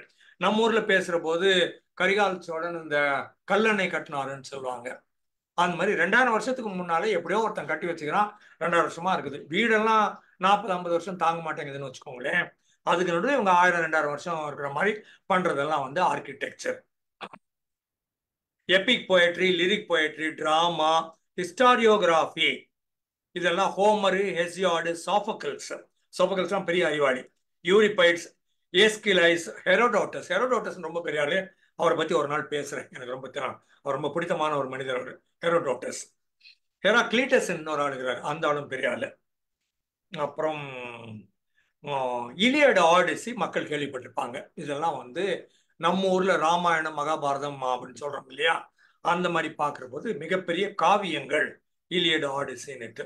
அப்புறம் ட்ராஜடின்னு சொல்லுவாங்க. எல்லா கிரேக்க காவியங்கள் எல்லாமே துயர காவியங்கள் தான். இது சந்தோஷமா கல்யாணம் கட்டினாங்க, லிவ்ட் எவர் ஹாப்பிலாம் முடியாது. எல்லாமே எங்கேயோ ஒரு இடத்துல போரிட்டு மன்னர் சாகிறது, போரிட்டு மக்கள் சாகிறது, அந்த மாதிரி வரும். அது எல்லாமே கிரீக் ட்ராஜடிம்பாங்க. ஈடிப்பஸ் காம்ப்ளெக்ஸ் நிறைய பேசியிருப்போம், ஃப்ராய்டு கூட சொல்லியிருப்பாரு, நானும் சொல்லியிருப்பேன் அதை பத்தி. ஈடிப்பஸ் ரெக்ஸ்ன்னு ஒன்று இருக்குது, ஈடிப்பஸ் காம்ப்ளெக்ஸ்ன்னு ஒன்று இருக்குது. அப்புறம் எலக்ட்ரா காம்ப்ளெக்ஸ் இருக்குது. இது எல்லாமே கிரீக்ல இருந்து வந்தது. ஆன்டிகான் அப்படிங்கிறதும் கிரீக் ட்ராஜடி. அப்புறம் காமெடின்னு லைசிஸ்ட்ரா அப்படின்னு சொல்றாங்க. ஃப்ராக்ஸ் கண்டினியூ டு கேப்டிவேட் அப்படிங்கிறாங்க. இதெல்லாம் வந்து timeless themes, vivid characters and literary brilliance. Olympics நம்ம பேசுறது எல்லாமே கிரேக்க மன்னர்கள் கிரேக்க நாட்டில் உருவாக்கியது. அந்த காலத்துல இவங்க இதையும் தாண்டி ஓடணும், ஜம்ப் பண்ணணும், அப்புறம் குதிக்கணும், ஜிம்னாஸ்டிக்ஸ் மாதிரி உடம்ப வளைக்கணும், நீந்தணும் அப்படின்னு மாதிரி இது எல்லாத்துக்கும் அவங்க உடலை எப்படி வேறு விதமாக பண்றது. அப்போ ஒன்று வேகமா ஓடுறதா இருக்கும், இல்லைன்னா ஜம்ப் பண்றதா இருக்கும், இல்லைன்னா தூக்கி போடுறதா இருக்கும், இல்லை ஃபிளெக்ஸ் பண்றதா இருக்கும். அந்த மாதிரி காரியங்கள் எல்லாம் ஒலிம்பிக்ஸ்ன்னு போட்டு தன்னுடைய எப்படி நான் என்னுடைய உடலை நன்றாக வைத்துக் கொண்டிருக்கிறேன், வேகமா ஓடுறேன், உயரமா ஜம்ப் பண்றேன், இல்லை வேகமா நீந்துறேன், இல்லை வேகமா தூக்கி போடுறேன், இதெல்லாம் அவங்க டெஸ்ட் பண்ணி அதுக்காக ஒரு பப்ளிக்கை கொண்டு வந்து மக்கள்கிட்ட ஒலிம்பிக்ஸ்ன்னு போட்டு 4 வருஷத்துக்கு ஒரு தடவை பண்ணி இப்போ உலகம் பூரா இருக்குது. ஒலிம்பிக்ஸ் தான் அல்டிமேட்னு வச்சுக்கோங்களேன். அப்போ அந்த ஒலிம்பிக்ஸ்ல டென்னிஸ் வச்சிருந்தாங்க. அப்புறம் டென்னிஸ் தனியாக வருஷம் வருஷம் ஓடி இருந்தது, டென்னிஸையும் உள்ள கொண்டாந்து சேர்த்துக்கோ. இப்போ அந்த மாதிரி அப்பப்போ ஒவ்வொன்று உள்ள கொண்டு வந்து சேர்த்துக்கிட்டு இருக்கிறாங்க. எல்லாத்துக்கும் சோர்ஸ் வந்து ஒலிம்பிக்ஸ். இது வந்து 776 BCE அப்படிங்கிறாங்க. 800 2000 சேர்த்தீங்கன்னா 2800 வருஷத்துக்கு முன்னால அவன் ஒலிம்பிக்ஸ்ன்னு போட்டு அவன் உன்னை உடல்ல எப்படி நீ திறமையாக வைத்துக் கொண்டிருக்கிறாய், அதை எங்களுக்கு காட்டு அப்படின்னு கேட்டிருக்கிறான். அதுக்கப்புறம் running, wrestling, boxing, chariot racing அந்த காலத்துல இதெல்லாம் பென்டத்லான்னுட்டு ஒரே ஆளு ரன்னிங்கும் ஓடணும், த்ரோவும் பண்ணணும், ஜம்பும் பண்ணணும், 100 மீட்டரும் ஓடணும், 10,000 மீட்டரும் ஓடணும் அப்படின்னா அதுக்கு பேர் பென்டத்லான். 5 விதமான. இப்ப டீகத்லான் வச்சிருக்கிறாங்க 10 விதமாக. 3 ரன்னிங் இருக்கும், 3 த்ரோ இருக்கும், 4 ரன்னிங் இருக்கும், 3 த்ரோ இருக்கும், 3 ஜம்ப் இருக்கும். 10க்கும் ஏத்த மாதிரி உங்க உடம்பு இருக்கணும். ரன்னிங் ஓடுற மாதிரி இருந்ததுன்னா த்ரோவுக்கு, அதாவது த்ரோவுக்கு ஏற்ற மாதிரி ஜம்ப் பண்றது வராது. அப்ப எல்லாத்துக்கும் ஏத்த மாதிரி ஒரு உடலை நீங்க வைத்துக் கொண்டிருக்க வேண்டும். அந்த டெஸ்டிங் எல்லாம் அவங்க பண்ணியிருக்கிறாங்க. அப்புறம் art, architecture, artist, designers, timeless beauty, அந்த கிளாசிக் ஈஸ்தட்டிக்ஸ் எல்லாம் அவங்களுக்கு அந்த கலை உணர்வுன்னு சொல்லுவோம். கலை நயம், அந்த அழகை மதிக்கவும் தெரியணும், பாராட்டவும் தெரியணும், உருவாக்கவும் தெரியணும், ரசிக்கவும் தெரியணும்னு சொல்றது. அப்புறம் பிளே ரைட்டு, போயட்டு, ரைட்டர் இவங்க எல்லாம் இருந்திருக்கிறாங்க. மிலிட்டரி வார்ஃபேர்லாம் பார்த்துருக்குறாங்க. ரிலிஜன் இவங்களும் நிறைய காட்ஸ் வச்சுக்கிறாங்க. ஏராளமான கிரீக் காட்ஸ் தான் உலகத்துல மிக அதிகமான கடவுள் இருக்கிற இடம். அப்பல்லோ, ஆர்டமிஸ், டயனிசிஸ் இவங்கெல்லாம் வச்சிருந்தது. இது இயற்கைக்கானது, மனித வாழ்க்கைக்கானது, அப்ப மேல இருக்கிற வானத்துக்கானது. அப்புறம் கிரீக்கு, ஈஜிப்டின் ஒன்று இருக்குது. சோசியல் ஸ்ட்ரக்சர், எஜுகேஷன்லாம் பார்த்துருக்காங்க. கல்ச்சுரல் ஃபெஸ்டிவல்ஸ்ன்னுட்டு மக்களை ஒன்றா ஒரு இடத்துக்கு கொண்டு வந்து விழாக்கள் கொண்டாடுவது எப்படி அப்படின்னு பார்த்துக்கிறாங்க. ஸ்போர்ட்ஸுக்கும் விழா இருக்குது, ஆர்ட்ஸுக்கும் விழா இருக்குது, கடவுளுக்கும் விழா இருக்குது, மதத்துக்கும் விழா இருக்குது. எது பேர் எப்ப சொல்லியாவது அவங்க விழாக்கள் நிறைய கொண்டாடி இருக்கிறாங்க. அப்புறம் இது கிரீக்.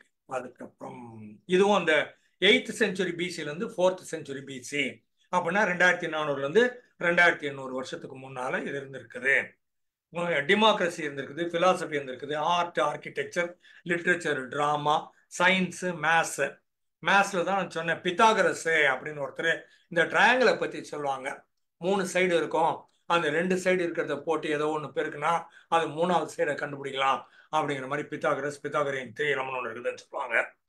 அப்புறம் யூக்ளிடு, ஆர்கிமிடிஸ் தான் பொயான்சின்னு ஒன்று கண்டுபிடிச்சாரு. தண்ணியில மிதக்கிறது அப்படின்னு பார்த்து அவரு வாட்டர் டப்ல, தண்ணி தொட்டியில அவர் படுத்திருந்தாரு.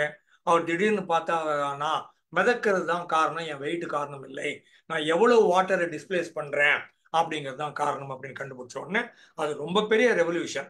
அப்படியே எழுந்து போய் நான் கண்டுபிடித்து விட்டேன் அப்படின்னு எல்லாத்துக்கும் சொன்னாரு அப்படின்னு சொல்லி ஒரு ஜோவியர் சொல்லுவாங்க. அதுக்கப்புறம் தான் இரும்பை வைத்து கப்பல் பண்ணலாம் அப்படின்ற முடிவு எடுக்கப்பட்டது ஆர்கிமிடிஸ்க்கு அப்புறமா. அதுக்கு முன்னால மக்கள் மிதக்கணும், மரத்துல மட்டும்தான் பண்ணணும், இவ்வளவுதான் லோடு தாங்க, இதுக்கு மேல எடுக்காது அப்படின்னு முடிவு பண்ணாங்க. ஆனா இவர் தான் சொன்னாரு, நீ எதை வேணாலும் போடு, அது எவ்வளவு வாட்டரை டிஸ்பிளேஸ் பண்ணுதுன்னு பாரு, அந்த வாட்டரை கம்மியா டிஸ்பிளேஸ் பண்ணுச்சுன்னா இது மிதக்கும், ரொம்ப டிஸ்பிளேஸ் பண்ணுச்சுன்னா உள்ளுக்கு போயிடும் அப்படின்னு ஒன்று கண்டுபிடிச்சாரு. அப்புறம் இதுக்கு ஏதோ ஒரு இது பிளிம்சால் லைன்னு நினைக்கிறாரு பேர், PLIMSOLL, பிளிம்சால் அப்படின்னு ஒருத்தர். அவர் கப்பல்ல எவ்வளவு வெயிட் ஏற்றலாம்னு கண்டுபிடிச்சாரு. நீ கப்பல் எப்படி வேணா பண்ணிக்கோ, எதுல வேணா பண்ணிக்கோ, கப்பல்ல இவ்வளவு வெயிட் வந்து ஒரு எக்ஸ்ட்ரா ஒரு லைன் ஒன்று போடுவாங்க. எல்லா கப்பல்லையும் இருக்கும், பார்த்துருப்பீங்க, ஆனால் நோட்டீஸ் பண்ணிருக்க மாட்டீங்க. எல்லா இதுலையும் வச்சிருப்பாங்க. வெயிட் மேல மேல அந்த கிரேன் கொண்டு வந்து வச்சுனே இருக்கும். பிளின்சால் லைன் ஒரு லைன் இருக்கும். இப்படி கப்பல் இருக்குதுன்னா இந்த இடத்துல ஒரு லைன் இருக்குன்னு வச்சுக்கோங்களேன். அந்த லைன் தண்ணி தொட்டுச்சுன்னா அதுக்கு மேல வெயிட் ஏற்றக்கூடாது, அது புயல் நிற்காது, டில்ட் ஆகி விழுந்துரும்னு அர்த்தம். அது அந்த லைனை கண்டுபிடிச்சவர் பிளிம்சால்னு பேர் அவருக்கு. ஆனால் பிளிம்சால் லைன் எல்லா கப்பலையும் போட்டு வச்சிருப்பாங்க. அது வரைக்கும் தான் லோடு ஏற்றலாம். சேஃபர் சைடு அது ஒரு அடி மேலே இருக்கிற மாதிரியே வச்சுக்கோ, தண்ணியோட வைக்காத அப்படின்னு சொல்லுவாங்க. பிளிம்சால் லைன் வரைக்கும் வெயிட் ஏற்றலாம். அப்போ நீங்க வணிகத்துக்கு அது பயன்படுற மாதிரி செய்தி அது. அப்புறம் அரிஸ்டார்கஸ் அப்படின்னு நான் அதுல ஆரம்பிச்சிருக்கேன். அஸ்ட்ரானமர் பேசுற போதுன்னு சொல்லியிருக்கிறேன். அரிஸ்டார்கஸ்ங்கிறவர் ரொம்ப முக்கியமான ஆளு அஸ்ட்ரானமியில. இனிஷியல் காலகட்டத்தில் அவர் பண்ணாரு.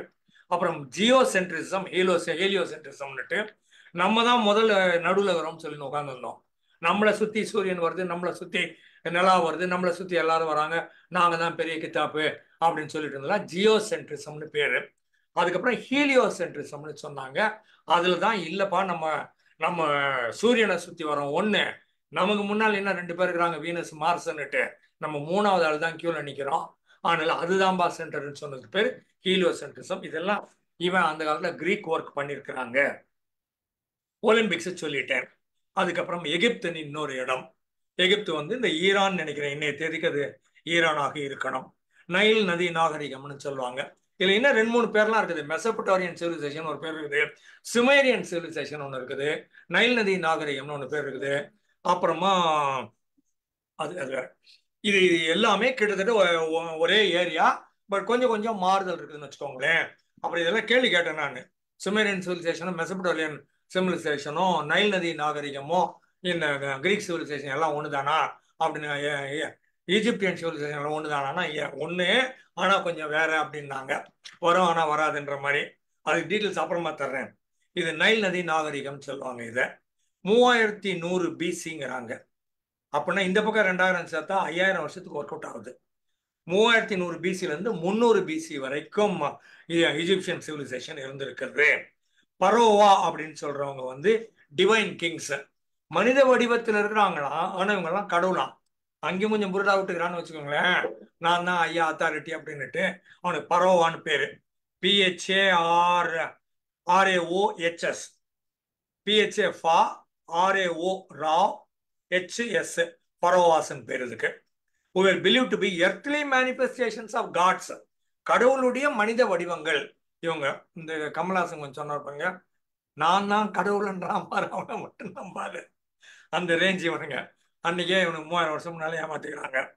அப்புறம் இவங்க கையில அப்சல்யூட் பவரும் அத்தாரிட்டியும் இருந்தது. இவங்க ரிலிஜியஸ் ரிச்சுவல்ஸ் பார்த்தாங்க, கவர்மெண்ட் அட்மினிஸ்ட்ரேஷன் பார்த்தாங்க, பப்ளிக் ஒர்க் ப்ராஜெக்ட் எல்லாம் பார்த்தாங்க.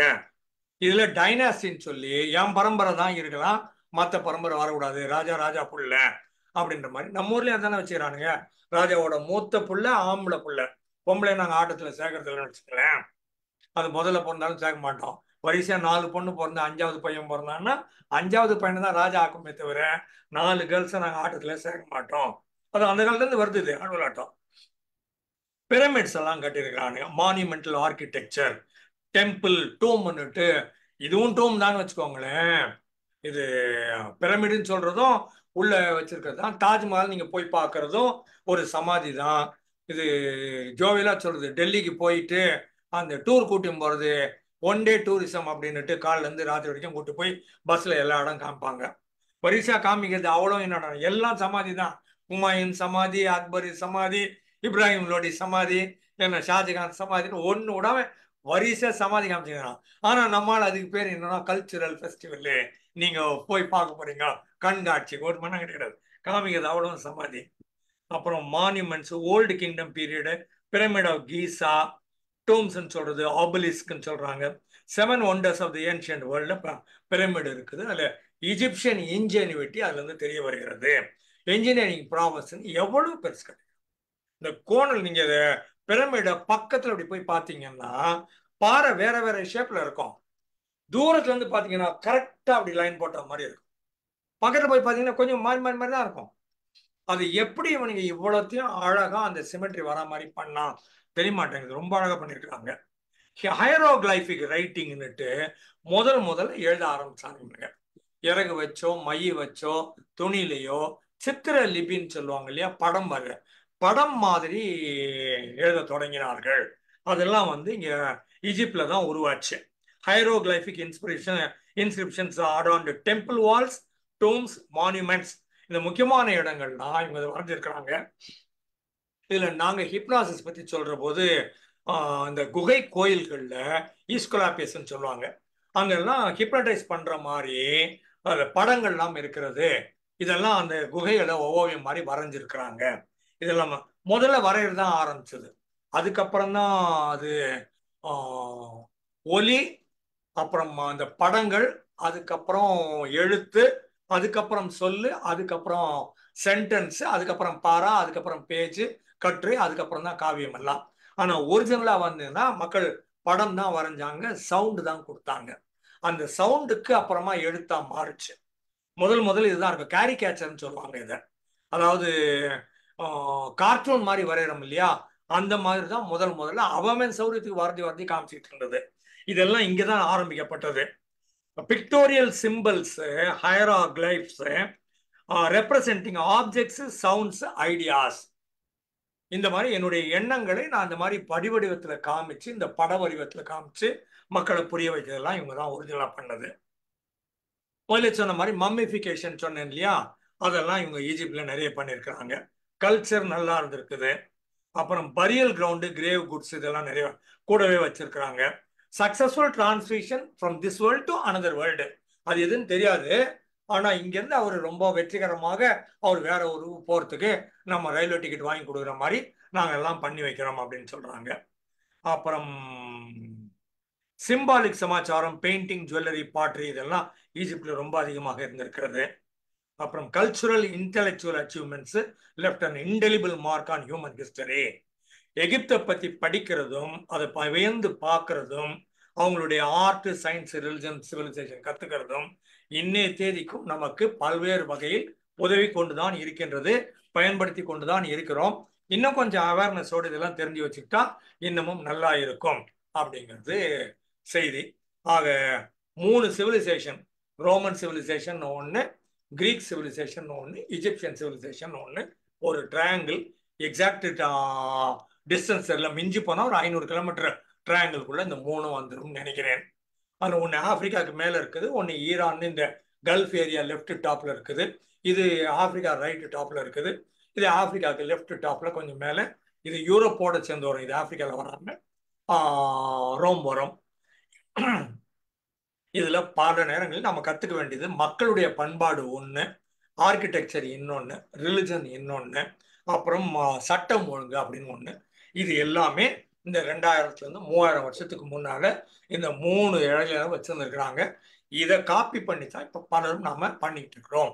அதனால நாம நன்றி கடன் பட்டவர்கள் ஒன்று, இன்னமும் தெரிஞ்சுக்க வேண்டியது நிறைய இருக்குது. அதனால ஆவலை தூண்டுகிற அளவில் நான் ஒரு இனிஷியேஷன் கொடுத்துருக்கிறேன். நீங்களா ஆளுக்கு கொஞ்சம் போய் தேடுங்க. நான் இன்னமும் நிறைய சிவிலைசேஷன்ஸ் இருக்குது. இந்த பக்கம் மஞ்சள் நதி நாகரிகம்னு ஒன்று இருக்குது, இண்டஸ் வேலின்னு ஒன்று இருக்குது, தமிழ் சங்கம் பீரியட்ல இங்கே ஒரு தமிழ் நாகரிகம்னு ஒன்று இருக்குது, அப்புறம் ரஷ்யாவில் ஓல்காக்கு பக்கத்தில் ஒன்று இருக்குது, மஞ்சள் நதிங்கிறது சைனாவை சேர்ந்தது.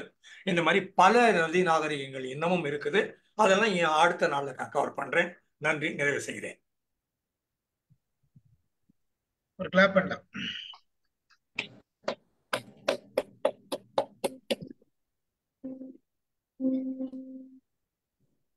Thank you sir. வெல்கம். தேங்க்யூ. ஒரு மாதிரி அதாவது நிறைய இன்ஃபர்மேஷன் சொன்னீங்க, கொஞ்சம் இன்னொரு முறை கேட்கணும் போல தோணுது. But informative. பிரேமா மேடம் பேசுங்க நீங்க. வணக்கம் சார். வணக்கம் ராமு சார். வணக்கம். எல்லாத்தையும் கொட்டி தீர்த்துட்டீங்க.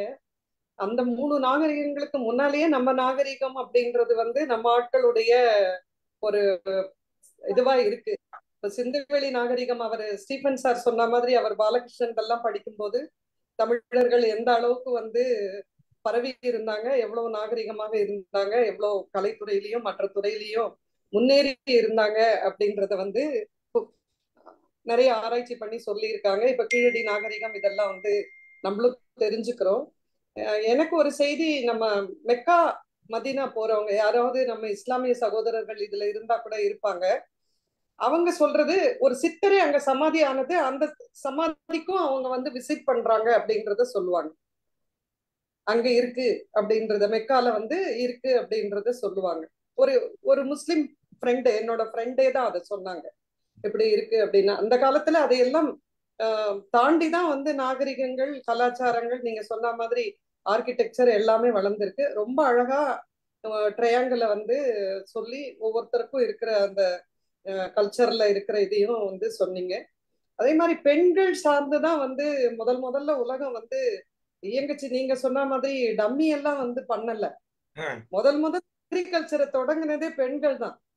அந்த கொண்டு வந்த காய்கறிகள் வெட்டி போட்டதெல்லாம் முளைச்சதை பார்த்துட்டு, ஓ இப்படி முளைச்சதுன்னா நம்ம போய் தேடி தேடி தினம் எடுத்துட்டு வர வேண்டியது இல்லையே அப்படின்னு அதை வந்து முதல்ல வந்து பழக்கினது, விவசாயத்துக்கு பழக்கினது பெண்கள்னு படிச்ச மாதிரி எனக்கு ஒரு ஞாபகம். பெண் தலைவிகளை சார்ந்துதான் அந்த குடும்பங்கள்லாம் வந்து இயங்கிட்டு இருந்தது அப்படின்றதையும் படிச்ச ஒரு ஞாபகம் இருந்தது. பட் ரொம்ப அழகா எவ்வளவு பெரிய விஷயத்த உங்களுக்கே உரிய முறையில் ரொம்ப எளிமையா புரியுற மாதிரி எல்லா கருத்துக்களையும் கொண்டு வந்து சேர்த்தீங்க. நன்றி ஸ்டீபன் சார், கூப்பிட்டதற்கு நன்றி. Thank you madam, thank you.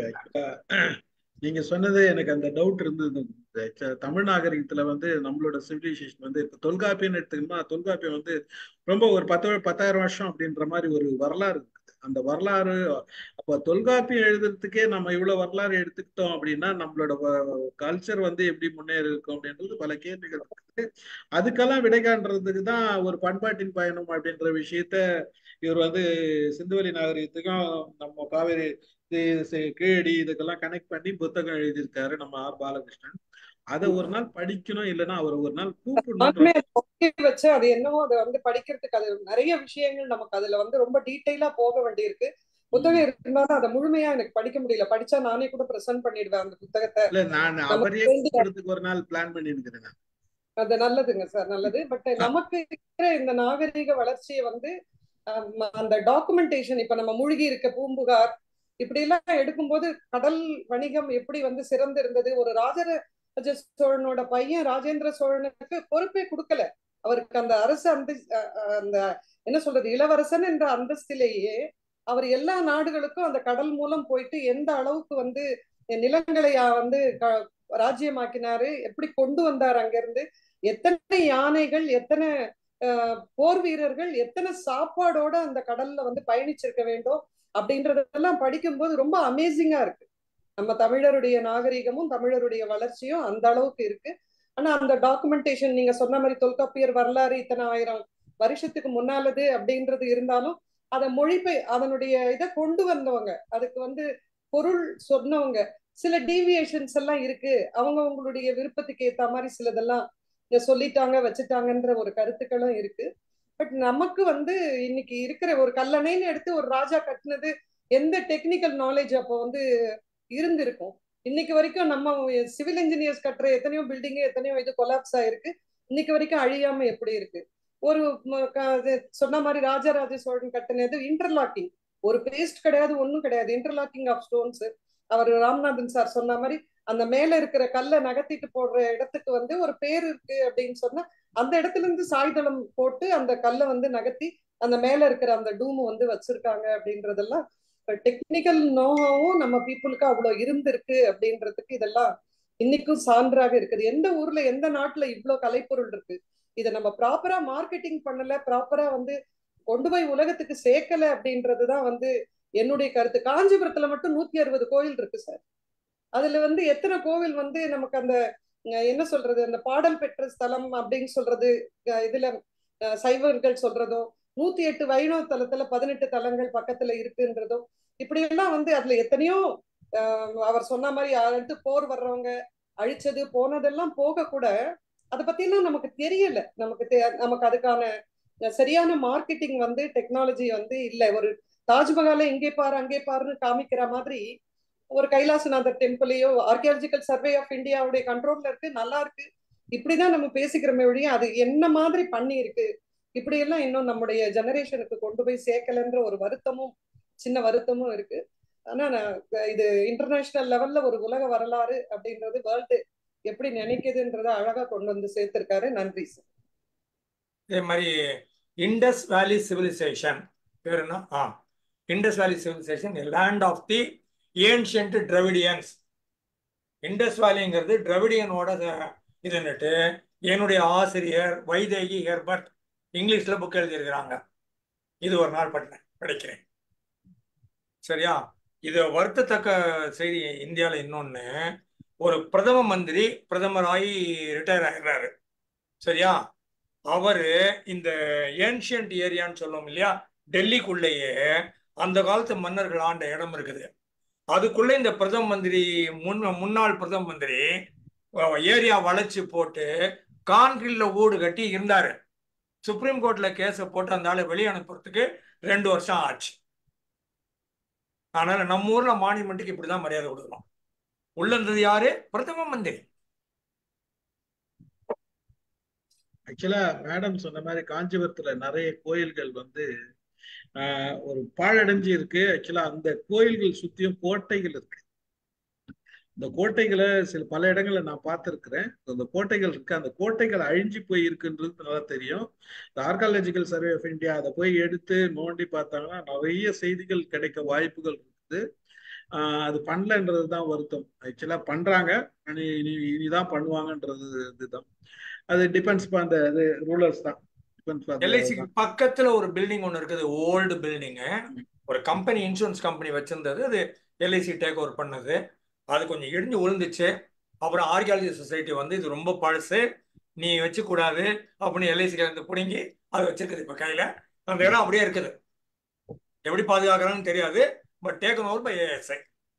எல்ஐசி பில்டிங்ல மிஞ்சி போனா ஒரு 100 metre left side towards Wellington வச்சுக்கோங்களேன். ஹெரிட்டேஜ் பில்டிங் கன்சர்வேஷன் ஆக்ட்னு ஒண்ணு இருக்கு சார். அந்த ஹெரிட்டேஜ் பில்டிங் கன்சர்வேஷன் ஆக்ட்ல வந்து அது மாதிரி இருக்கிற பிளேசஸ் வந்து அதுல என்ன பண்ண முடியுமோ கன்சர்வ் பண்றதுக்கு, இது வந்து பிரிட்டிஷ் பீரியட்ல கட்டினது, இது பிரெஞ்சு பீரியட்ல கட்டினது அப்படின்றது அந்த கன்சர்வேஷன் பண்ணி அதை ஜஸ்ட் அதை வந்து மெயின்டைன் பண்றாங்க. அது கொஞ்சம் இப்ப பாத்துக்கிறாங்க, ஓல்டு பில்டிங்ஸ் அந்த மாதிரி பாத்துக்கிறாங்க. Very good. மற்றவங்க வாங்க. Thank you thank you thank you madam, thank you very much. Selva பேசுறீங்களா? வாங்க, மைக் ஆன் பண்ணிக்கோங்க. வாங்க. நன்றி சார், நன்றி. தேங்க்யூ. So much. நிறைய இன்ஃபர்மேஷன் சார். இடமே இல்லை தலையில், அந்த அளவுக்கு ஃபுல்லாகி ஓவர்ஃப்ளோ ஆக ஆரம்பிச்சிச்சு. நோட் பண்ணிக்கிட்டே இருந்தேன். நிறைய ஐ மீன் மெட்டா வேர்ட்ஸ் டு சர்ச். நீங்கள் சொல்ல சொல்ல சொல்ல ஆர்கிமெடிஸ்னா என்ன, ஹீலியோசென்ட்ரிக், அதெல்லாம் ஓரளவுக்கு புரிஞ்சாலும் திருப்பி போய் அதெல்லாம் படிக்கிறதுக்கு நிறைய விஷயம் கற்றுக்கிட்டோம் நாங்கள். இப்போது நீங்கள் சொன்னதில் நிறைய இன்னும் நோட் பண்ணியிருக்கேன், நிறைய பார்ப்பேன். ரெண்டாவது, நம்ம தெரியாமல் இங்கிலீஷில் தட் இஸு பெர்ஸு எக்ஸெட்ரா இதெல்லாம் போட்டுகிட்டே இருக்கிறோம். இது எல்லாமே லாட்டின்லேருந்து தான் வந்திருக்கு, அதோட எக்ஸ்பென்ஷன்ஸு. இந்த ஆர்எஸ்விபின்னு ஒன்று சொல்லுவாங்க, அந்த லாட்டினில் இருக்குதுன்னா ரெஸ்பாண்டிஸ் சில்வர்ஸ் பிளேட்டுன்னுவாங்க. அது இன்னமும் நம்ம பத்திரிகையில் வந்து ஆர்எஸ்விபின்னு போடுவாங்க. அதுக்கு என்ன மீனிங்னே தெரியாது. நான் டேட்டா என்ட்ரி இதெல்லாம் டிடிபிலாம் பண்ணதாலே எனக்கு தெரியும். அது ஜஸ்ட் ப்ளீஸ் ரிப்ளை தான். அது இன்றைக்கும் ஆர்எஸ்விபி நம்ம போட்டுன்னு தான் இருக்கிறோம், அதுக்கு என்னென்ன எக்ஸ்பென்ஷனே தெரியாமல். ஸோ இந்த மாதிரி நிறைய என்பிங்கிறது அதே மாதிரி தான். நோட்டே பேனன்னு பேரு, அதுவும் லெட்டின் தான். என்பி லாட்டின் தெரிஞ்சு தெரியாமையே நம்ம ரொம்ப சர்வசாதாரணமாக யூஸ் பண்ணிட்டு இருக்கோம். அப்புறம் 7 வண்டர்ஸ் ஆஃப் த வேர்ல்டு, எப்படி இது வந்து சிவிலைசேஷன், ஆர்கிடெக்சர் அப்படி கொண்டு ஃபுல் பண்ணிட்டீங்க.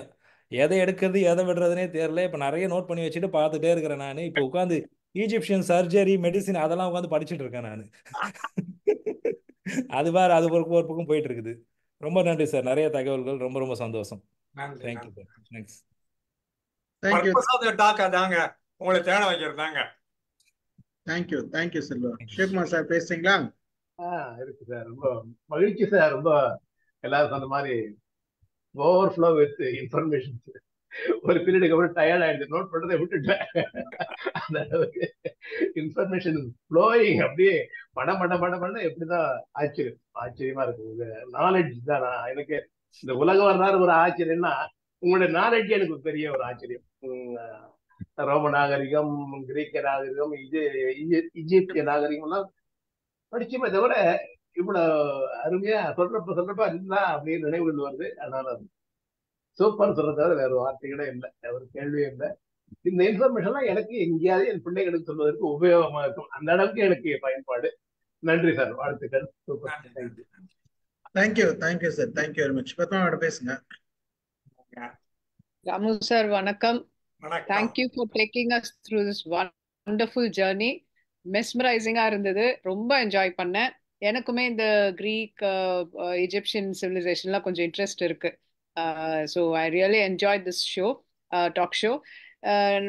யூஸ்வலா இது எல்லாமே வந்து ஏன்ஷியன் சிவிலைசேஷன் நம்ம சொல்றோம், ஆனா என் கண்ணுக்கு எப்படி தெரியுதுன்னா அதுதான் ஃப்ரெஷ் சிவிலைசேஷன் மாதிரி தெரியுது. இப்போ நம்ம கட்டுறதெல்லாம் தான் சீக்கிரம் ஏன்ஷியண்டா இடிஞ்சு விழுந்து அதெல்லாம் போகுது. அதெல்லாம் அந்த மான்யூமெண்ட்ஸும் அந்த எக்ஸ்கவேஷன் சொல்லி உள்ள இருந்து கீழே இருந்து எடுக்கிறது கூட அப்படியே நல்லா ஸ்ட்ராங்கா அழகா இருக்கு. ஸோ அது எல்லாமே தான் இப்போ புது சிவிலைசேஷன் மாதிரி ஜொலிக்குது. இப்போ அந்த அப்போ அந்த பர்த் ஆஃப் கிரைஸ்டுக்கு முன்னாடி பின்னாடின்றது தான் இது ரெண்டையும் பிரிச்சிருக்காங்க.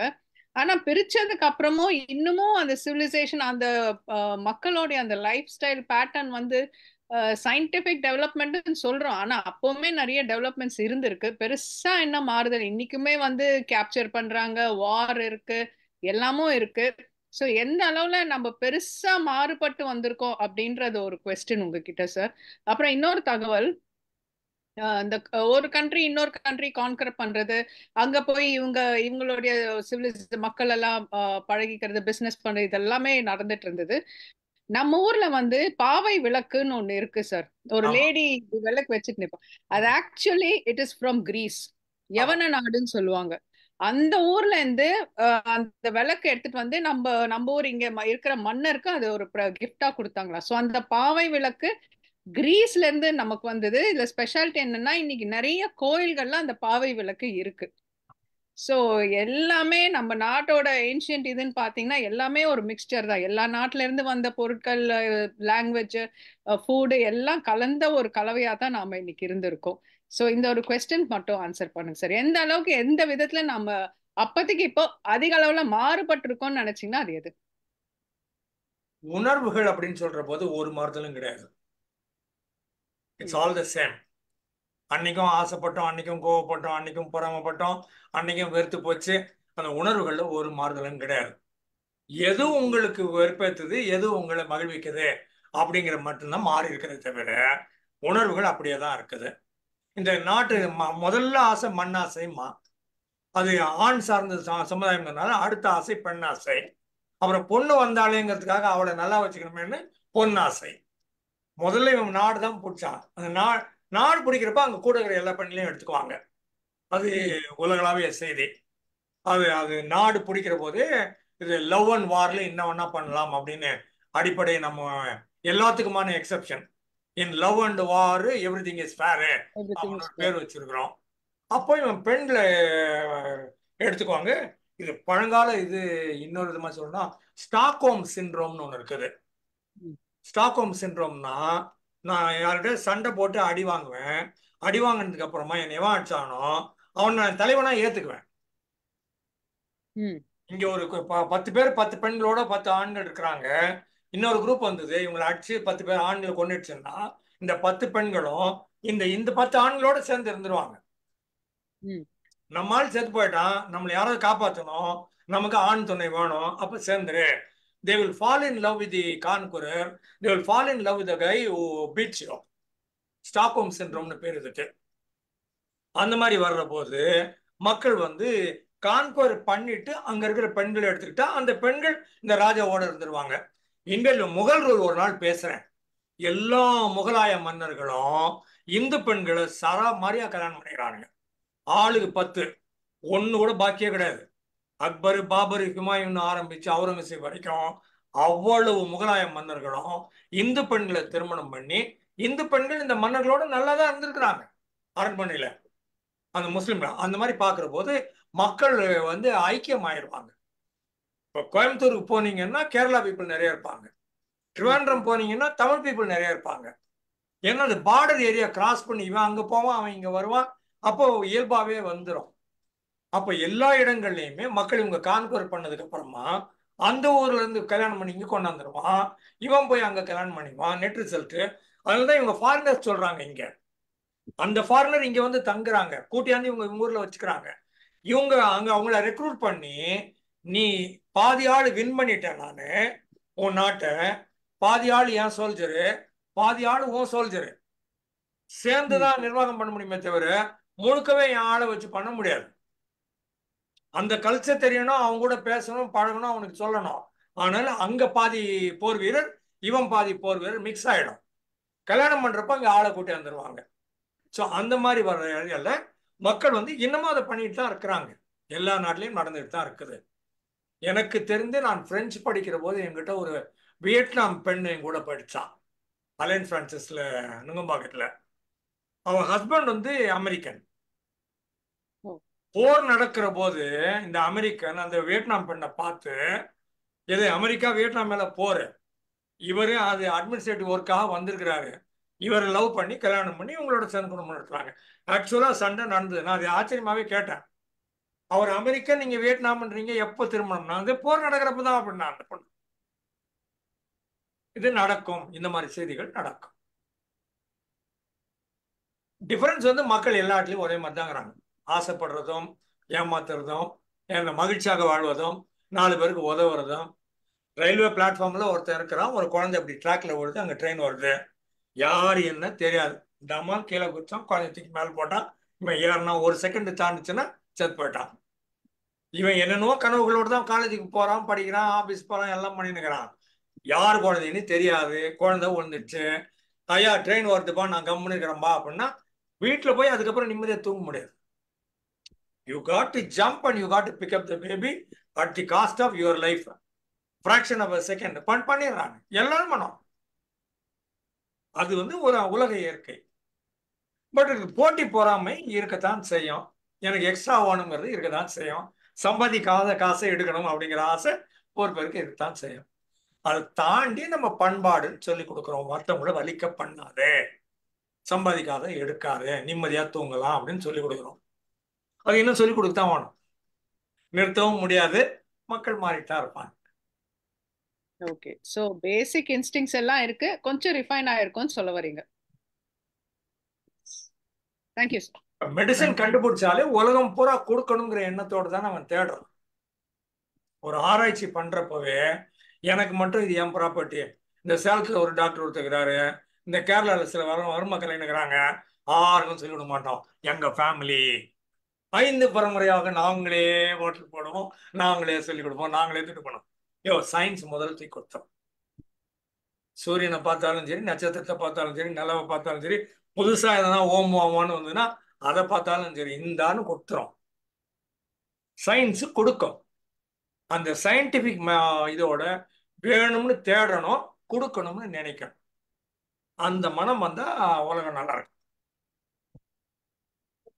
தேடுறதையும் நிறுத்தக்கூடாது, கொடுக்கறதையும் நிறுத்தக்கூடாது. Thank you sir. தேங்க்யூ. மாலதி பேசுங்க.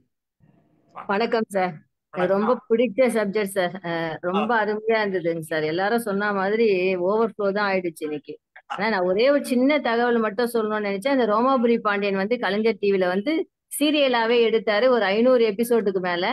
நான் வந்து என் கையில ஆண்ட்ராய்டு போன் வந்த பின்னரு நான் அந்த சீரியலை ஃபுல்லாவே பார்த்தேன். ஒரு பாண்டியனுக்கும் ரோமாபுரிக்கும் இருந்த ஒரு ரிலேஷன்ஷிப், அதுல ஒரு காதல், அதுல ஒரு ட்விஸ்ட், அது ஒரு அந்த மாதிரி வச்சுதான் அதை எழுதியிருப்பாரு. ரொம்ப அருமையா இருக்கும். முடிஞ்சா அதை பார்க்கலாம். கலைஞர் டிவில இப்பவுமே இருக்கு, ரொம்ப நல்லாவே எடுத்திருப்பாங்க.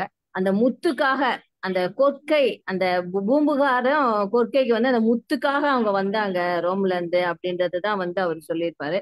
ரொம்ப அருமையா இருந்தது. நீங்க இந்த ஆர்கிமிடிஸ் பத்தி சொன்னது ரொம்ப அருமையா இருந்தது. இந்த ட்ரையாங்கிள் சொன்னீங்க பாத்தீங்களா, அது நீங்க வந்து அந்த படிச்சு ஈஜிப்ட், கிரீக்கு, ரோம், அது ஒரு ட்ரையாங்கிள் போட்டு அது சொன்னீங்க. அது வந்து நினைச்சு பார்க்கும்போது அது ஒரு நல்லாதான் சார் இருக்குது, அருமையா இருக்குது. இந்த ஆனா வந்து நீங்க இப்ப வந்து ரோம்ல வந்து இந்த அந்த என்னது உலக அதிசயங்கள் சொன்னீங்க இல்லைங்களா, இது வந்து எஜிப்ட்ல இருக்குது பிரமிடு. ரோம்ல வந்து சொன்னாரு பாத்தீங்களா அந்த விளையாட்டு சாய் கோபுரம் சொன்னீங்க, இன்னொன்னு சொன்னீங்க சார், மறந்துட்டாங்க. பைசா கோபுரம் பைசா கோபுரம் சொன்னீங்க, இன்னொன்னு சார் அந்த கேம் நடக்குமே சார் நிறைய. ஆமா ஆமா அதெல்லாம் சொன்னீங்க, அது ஓகே. ஆனா ரோம்லயும் எஜிப்ட்லயும் சொன்னீங்க. கிரீக்ல அது மாதிரி எதனா மானுமெண்ட் இருக்கா சார்? அது உலக அதிசயங்கள் எதனா இருக்கிற கிரேக் அதிசயங்கள் தான். எகிப்துல பிரமிடு, கிரேக்ல ரோம்ல இருக்கு. சரி, அதை பார்த்து சொல்லுங்க சார். ஆனா நான் இன்னொரு தகவல் சொல்லணும்னா, இப்ப ரீசெண்டா என் பையன் வந்து ஸ்பெயின்ல வந்து பார்சிலோனியா போனான். பார்சிலோனியால வந்து சேக்ரெட் ஆஃப் ஃபேமிலிஸ்ன்னு சொல்லிட்டு ஒரு சர்ச்சை வந்து 200 வருஷமா கட்டிக்கிட்டே இருக்காங்களாம். அது வந்து 2026 தான் அது வந்து முடிய போகுதான். அதோட போட்டோஸ்லாம் கூட அமைச்சிருந்தான். அது மாதிரி இன்னுமே வந்து அந்த நம்மளுடைய அந்த கலைகளை வளர்க்கணும், நிறைய பண்ணணும் அப்படின்றத பண்ணிட்டு தான் இருக்கிறாங்க அப்படின்றதான் நான் சொல்றேன். ஏன்னா அப்போத்தந்தே கட்டிட்டு இருக்காங்களா, மாறி மாறி மாறி 200 வருஷமா அந்த சர்ச்சை கட்டிட்டு இருக்காங்களா பார்சிலோனியால.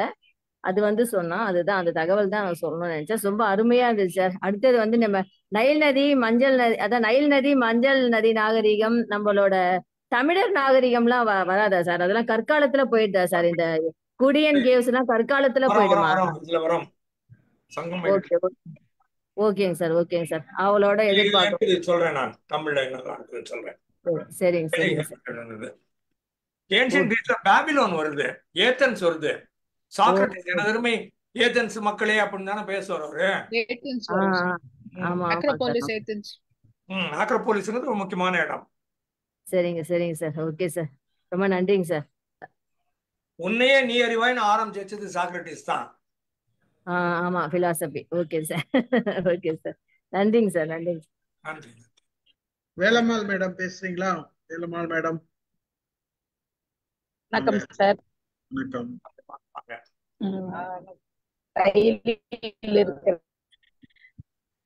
வணக்கமே சார். வந்து அப்படி ஒரு தகவல் களஞ்சியம், தகவல் சுரங்கம், அப்படி சுரங்கத்துல இருந்து கேக்குதா சார்? கேக்குதா? வாங்க. தகவல் அப்படி அவ கருத்துக்களையும் அள்ளி அள்ளி எடுத்து ரொம்ப சிறப்பா இருந்தது. ஏன்னா இதெல்லாம் வந்து இவ்வளவு நம்ம தெரிஞ்சுக்க அவ்வளவு அழகா நமக்கு இப்ப புரிய வச்சாங்க. அவங்க பேச்சில் உள்ள உடஞ்சு உடஞ்சு வருது. உங்க வாய்ஸ், நீங்க டிராவல்ல இருக்கீங்க, அதனால உங்க வாய்ஸ் சரியா வரல.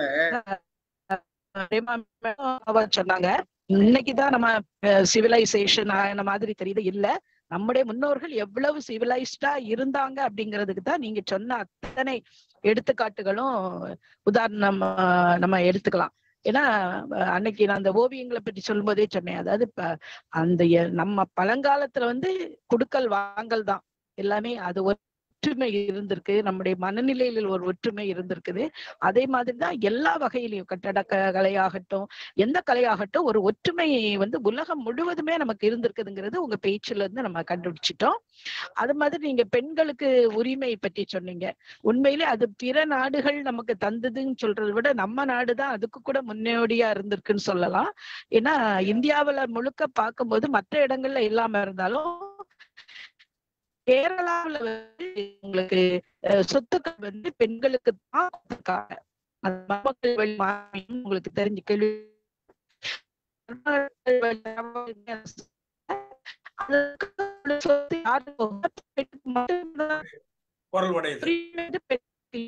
அந்த கட்டத்திலே இருந்திருக்குது. கூட பெண்களுக்கு இந்த இல்ல மேடம், உங்களோட வாய்ஸ் கேட்கல. அது இந்தியா முழுக்கெல்லாம் வந்ததுன்னு நான் சொல்ல மாட்டேன். அது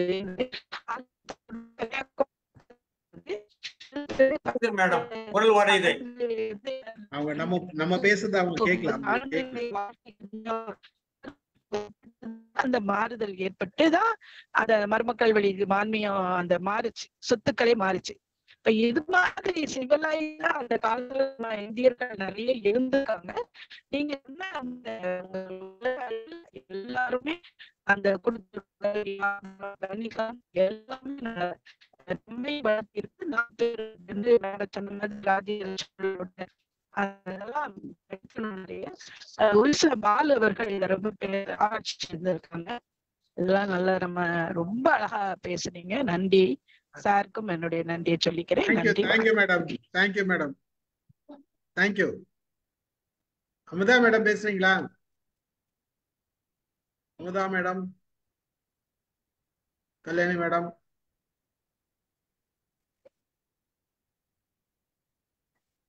வாங்க வாங்க வாங்க. வணக்கம் சார். அந்த காலத்து நாகரிகம் பேசணும் அப்படின்னு சொல்லிட்டு ஆரம்பிச்சு ஒரு இதா கொடுத்துருக்கீங்க. ஆக்சுவலா இது எனக்கு ரொம்ப ஹெல்ப்ஃபுல்லா இருக்கும். ஏன்னா நான் வந்து எப்படி இந்த பண்பாடு உருவாச்சு அப்படின்னு சொல்லி ஒரு இது எழுதணும்னு சொல்லிட்டு எழுதிட்டு இருக்கேன். அது நான் எப்பவுமே வந்து ஆஸ் யூஷுவலா வந்து என்னோட கருத்துக்களை மட்டுமே எழுதுவேன், எந்த கோட்டிங்ஸும் இல்லாம, அதுல கோட் பண்ணாம எழுதுவேன். இப்போ உங்களது ஒரு தடவை 1-2 தடவை கேட்டேன்னு தயவால அந்த ஒரு வேலை என்னால பண்ண முடியும். அது எனக்கு ரொம்ப யூஸ்ஃபுல்லா இருக்கும். Thank you very much sir. Thank you. எல்லாரும் சேர்த்து கல்யாணி மேடம் ஒரு கை தட்டலாமா? வீட்லயும் சேர்ந்து கை தட்டிட்டு இருக்காங்க சார். ஆமா சார், எனக்கு என்ன டவுட் சார், இப்ப இந்த 3 சிவிலைசேஷன் சொன்னீங்கல்ல, 3மே ஒரே காலகட்டமா சார், இல்ல வேற வேறவா சார்? ஏன்னா மேக்ஸ் வந்து சொன்னீங்க 2500 3000 2000ல இருந்து 3000 எல்லாமே ஒரே காலகட்டம் தான். பக்கத்து பக்கத்துல தான் இருக்குது. Okay sir. Okay right. அடுத்தது யார் பேசுறது? ஆலயவர்மன் சார் பேசுறீங்களா?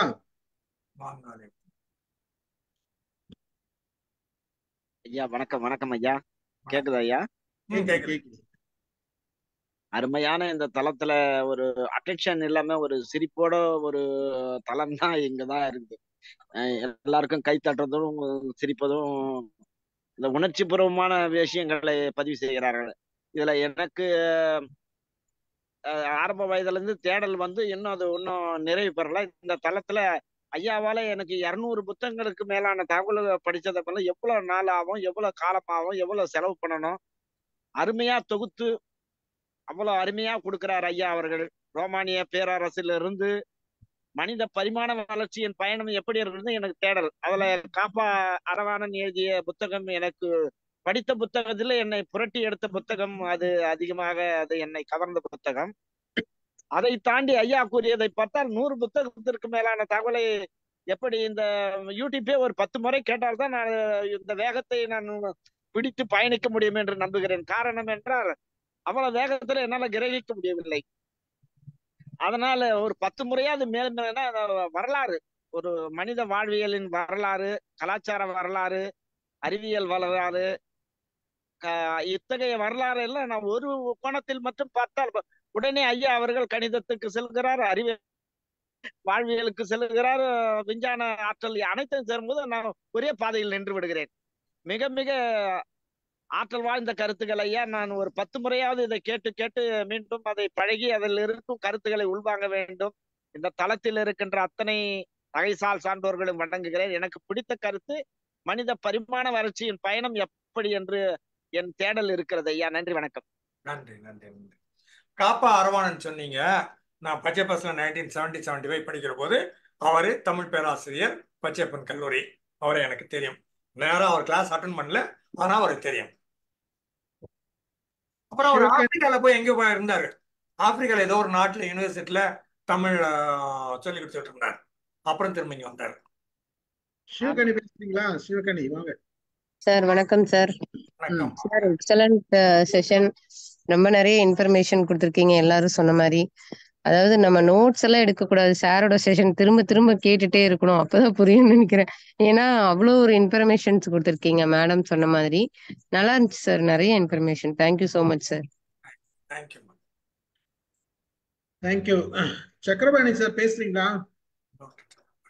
நன்றி ஐயா. வாங்க வாங்க வாங்க. ஐயா கேக்குதுங்களா? வாங்க பேசுங்க பேசுங்க. நன்றி. கேட்டுக்கிட்டு இருந்தேன். ஆனா இடையில ஒரு சின்ன தொந்தரவு, ஒரு டெஸ்ட் ஒருத்தர் வந்துட்டு போக வேண்டிய போயிது. முழுமையாக கேட்க முடியவில்லை. கேட்ட வரையிலும் அருமையான உரை. ஐயா அவர்கள் மிக தெளிவாக சிவிலைசேஷனை பற்றி ஆரம்பித்து மிக அருமையான உரையாற்றினார். மன்னிக்கவும், நான் யூடியூப் ஒரு வாய்ப்பு. பரவாயில்ல பரவாயில்ல சார். Thank you thank you. நீங்க வந்ததுக்கு ரொம்ப நன்றி. நன்றி. வாங்க அமுதா மேடம் வாங்க. ரொம்ப சிறப்பு சார். வணக்கம் சார். எல்லாருக்கும் முதல்ல வணக்கத்தை தெரிவிச்சுக்கிறேன்னா. வணக்கம். ரொம்ப நல்லா. கல்யாணி வணக்கம். கல்யாணி வணக்கம் சார். ரொம்ப சிறப்பு சார்.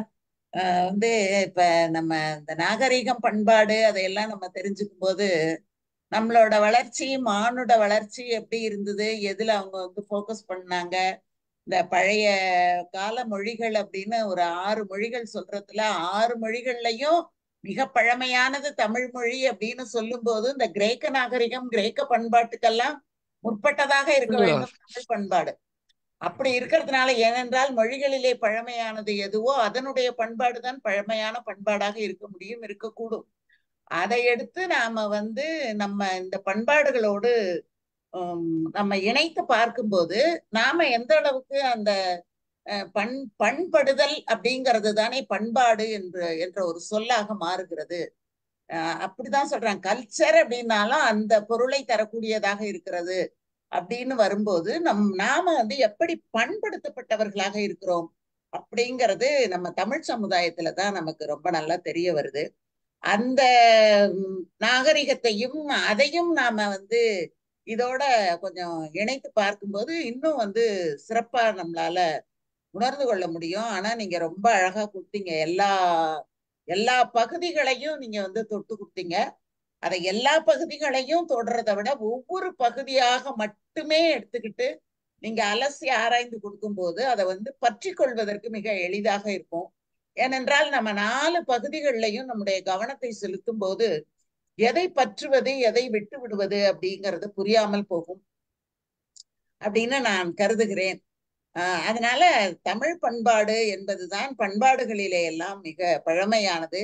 அதை ஒரு நாள் எடுத்து அதில் ஒரு முகத்தை மட்டும் விளக்கி விரிவாக கொடுத்தால் இன்னும் மிக சிறப்பாக இருக்கும் அப்படின்னு நான் நினைக்கிறேன். இது சிறப்பு தான், சிறப்பு இல்லைன்னு நினைச்சுக்காதீங்க, இது மிக சிறப்பு. அதையும் நம்ம கொடுக்கும்போது முதல்ல நம்மளை பத்தியும் நாம தெரிந்து கொண்டு அதோடு மற்றவற்றை ஒப்பிடும்போது நம்முடைய பண்பாடு மிக உயரிய நிலைக்கு போகும் அப்படின்னு நான் வந்து கருதுறேன் சார். ரொம்ப நன்றி, ரொம்ப சிறப்பா சொல்லியிருக்கீங்க. வந்து உங்களுக்கு போய் நாங்க சொல்ல முடியுமா சார்? இது என்ன வேலையா இருக்குது? இதுல வேற ஸ்டீபன் சார் என்ன அமுதான்னு வேற கேட்டுட்டு இருக்காங்க. உங்களுக்கு போய் நான் என்ன சார் சொல்றது, என்னன்னு சொல்றது? உங்களை போய் நான் ஒரு சின்னோண்டு ஒரு மண்புழு அப்படியே அண்ணாந்து பார்த்து ஒரு யானையை பார்த்து சொல்லுன்னா எங்க சொல்ல முடியும்? அண்ணாரவே முடியல. அதால அதை அண்ணாந்து பார்த்து சொல்லணும்னா எப்படி முடியும்? அது எப்படி சாத்தியமாகும்? அந்த மாதிரி ரொம்ப சிறப்பு சார். உங்களோட பேச்சு ரொம்ப அருமை, ரொம்ப சிறப்பா இருந்தது. வாழ்க சார். எல்லாருக்கும் நன்றி சார். ஸ்டீபன் சாருக்கா நன்றி. ரொம்ப மகிழ்ச்சி. Right, okay, thank you. இந்த மாலதி எதனா பேசணுமா? ஆமா ஆமா, அதுக்குதான் மேல வந்தது. இந்த பிலிம் சால்னு ஏதோ சொன்னீங்களே சார், அது என்னங்க சார்? அது சரியா கேட்கல. PLIM SOLL அப்படின்னு ஞாபகம். பிலிம்சால் இது சப்போஸிங் சரி, இது வந்து கப்பல்னு வச்சுக்கோங்களேன். டாப்பு இது உள்ள தண்ணி உள்ள இருக்குது. இங்க ஒரு லைன் இருக்கு இல்லையா, இந்த இடத்துல ஒரு கோடு போட்டிருப்பான். இது வரைக்கும் அவன் தண்ணிக்குள்ள போலாம். அதுக்கு மேல போச்சுன்னா வெயிட் கப்பல் ஹிட் ஆகி விழுந்துரும். புயல் அடிச்சதுன்னா ஆடிச்சுன்னா விழுந்துரும். அதுக்காக ஒரு லைன் வச்சுக்கிறாங்க. அது வரைக்கும் தண்ணி வெயிட் ஏற்றிட்டே வரலாம். வெயிட் ஏற்ற கப்பல் இன்னும் உள்ள போய் தண்ணிக்குள்ள போயினே இருக்கும், மிதக்கிறது. அந்த பிலிம்சால் லைன் டச் பண்ணிடுச்சுன்னா அதுக்கு மேல ஏற்றக்கூடாதுன்னு கணக்கு இருக்கு சார். ஒண்ணு நம்ம கல்யாணிக்கு வாழ்த்து சொல்லிடுறேன் சார். கல்யாணி எழுதுற புத்தகத்துக்கு வாழ்த்துக்கள் சார். இதெல்லாம் சேர்ந்து கை தட்டணும் மேடம் எல்லாரும். ஆமா, கை தட்டணும் சார். எழுத்தாளர், கவிஞர், புரட்சி. ஒரு 10 பக்கம் கூட எழுதியிருக்க மாட்டேன் நானு. இதுல வேற புக்கு போட்டீங்க. இருக்கட்டும்மா, ஒரு அடி ஒரு அடியாதான் வச்சு வர முடியும். அத்தனையும் ஒரே நேரத்துல முடியுமா? வந்துரும். இல்ல 10 பக்கம் எழுதுறதுன்னா சர்வசாதாரணமா சொல்லிட்டீங்க நீங்க. மகிழ்ச்சி மகிழ்ச்சி. இல்ல சார், நிஜமா அமுதாமா சொல்ற மாதிரி அந்த 10 பக்கத்துல வந்து என்னோட கருத்துக்கள் மட்டுமே இருக்கும். அதுதான் என்னோட ஸ்டைல். நான் எனக்கு ஏன்னா ரொம்ப அதை வாசிச்சு கொண்டு மத்தவங்களுக்கு உள்ள போட மாட்டேன். இப்ப ராமசார் கொடுக்குற இன்ஃபர்மேஷன்ல இருந்து நான் அதை எடுத்து அந்தந்த இடத்துல என்ன வந்து ஒரு எடுத்துக்காட்டா அதை வந்து எடுத்து காமிக்கலாம் இப்படி அப்படின்னு சொல்லிட்டு. அது வந்து ரியலி ஹெல்ப்ஃபுல். அது தேங்க்யூ சார். அது பிலிம்சால் எனக்கு கொஞ்சம் டவுட் இருந்தது. வெரி குட், பத்மா போட்டுக்கிறாங்க. என்னன்னா சார் இவங்க எல்லாமே தான் அவங்க பண்ணிட்டாங்க சார். நம்ம எதுவும் புதுசா டெக்னாலஜி எல்லாம் வயசாதான் கொஞ்சம் வளர்ந்து இருக்கிறோமே தவிர உடைகள்லாம் கொஞ்சம் மாறி இருக்குது. இதுதான் நான் நினைக்கிறேன் சார். ஏன்னா எல்லாமே கண்டுபிடிச்சிட்டான். அர்பன்ல இருந்து அர்பன் என்ன சொன்னீங்க? நான் ரோட் பத்தி சொல்லும் போது அர்பனைசேஷன் சொன்னீங்க. எல்லாமே பண்ணிட்டாங்க. கன்ஸ்ட்ரக்ஷன் சொல்லிட்டீங்க, நிறைய சொல்லிட்டீங்க சார். அதனால சீபோர்ட், ரோடு, பிரிட்ஜ் எல்லாமே பண்ணிட்டாங்க. அவங்க வந்து எல்லாமே போயட்ரி எழுதிட்டாங்க, டிராமா, பிலாசபி எல்லாமே. அதே மாதிரி சடங்கு சம்பிரதாயம் எல்லாமே பண்ணிட்டாங்க. அது மாதிரி இருக்கும்போது நம்ம எல்லாமே இன்னமும் ஃபாலோ பண்ணிட்டு தான் வந்து இருக்கிறோம் சார். அதெல்லாம் வந்து இன்னும் 3000 வருஷமா மாறவே இல்லை. எல்லாமே அப்படியே தான் இருக்குது. அதுதான் நம்ம வந்து டெக்னாலஜி கொஞ்சம் வளர்ந்து இருக்குது. ஆயில், கேஸ், எண்ணெய் இதெல்லாம் கொஞ்சம் கண்டுபிடிச்சிக்கிறாங்க. இன்னமும் சண்டை நடந்துன்னு தான் இருக்குது. எங்கேயாவது ஒரு இடத்துல ஒரு வார் நடந்துன்னு தான் இருக்கு இன்னமும்.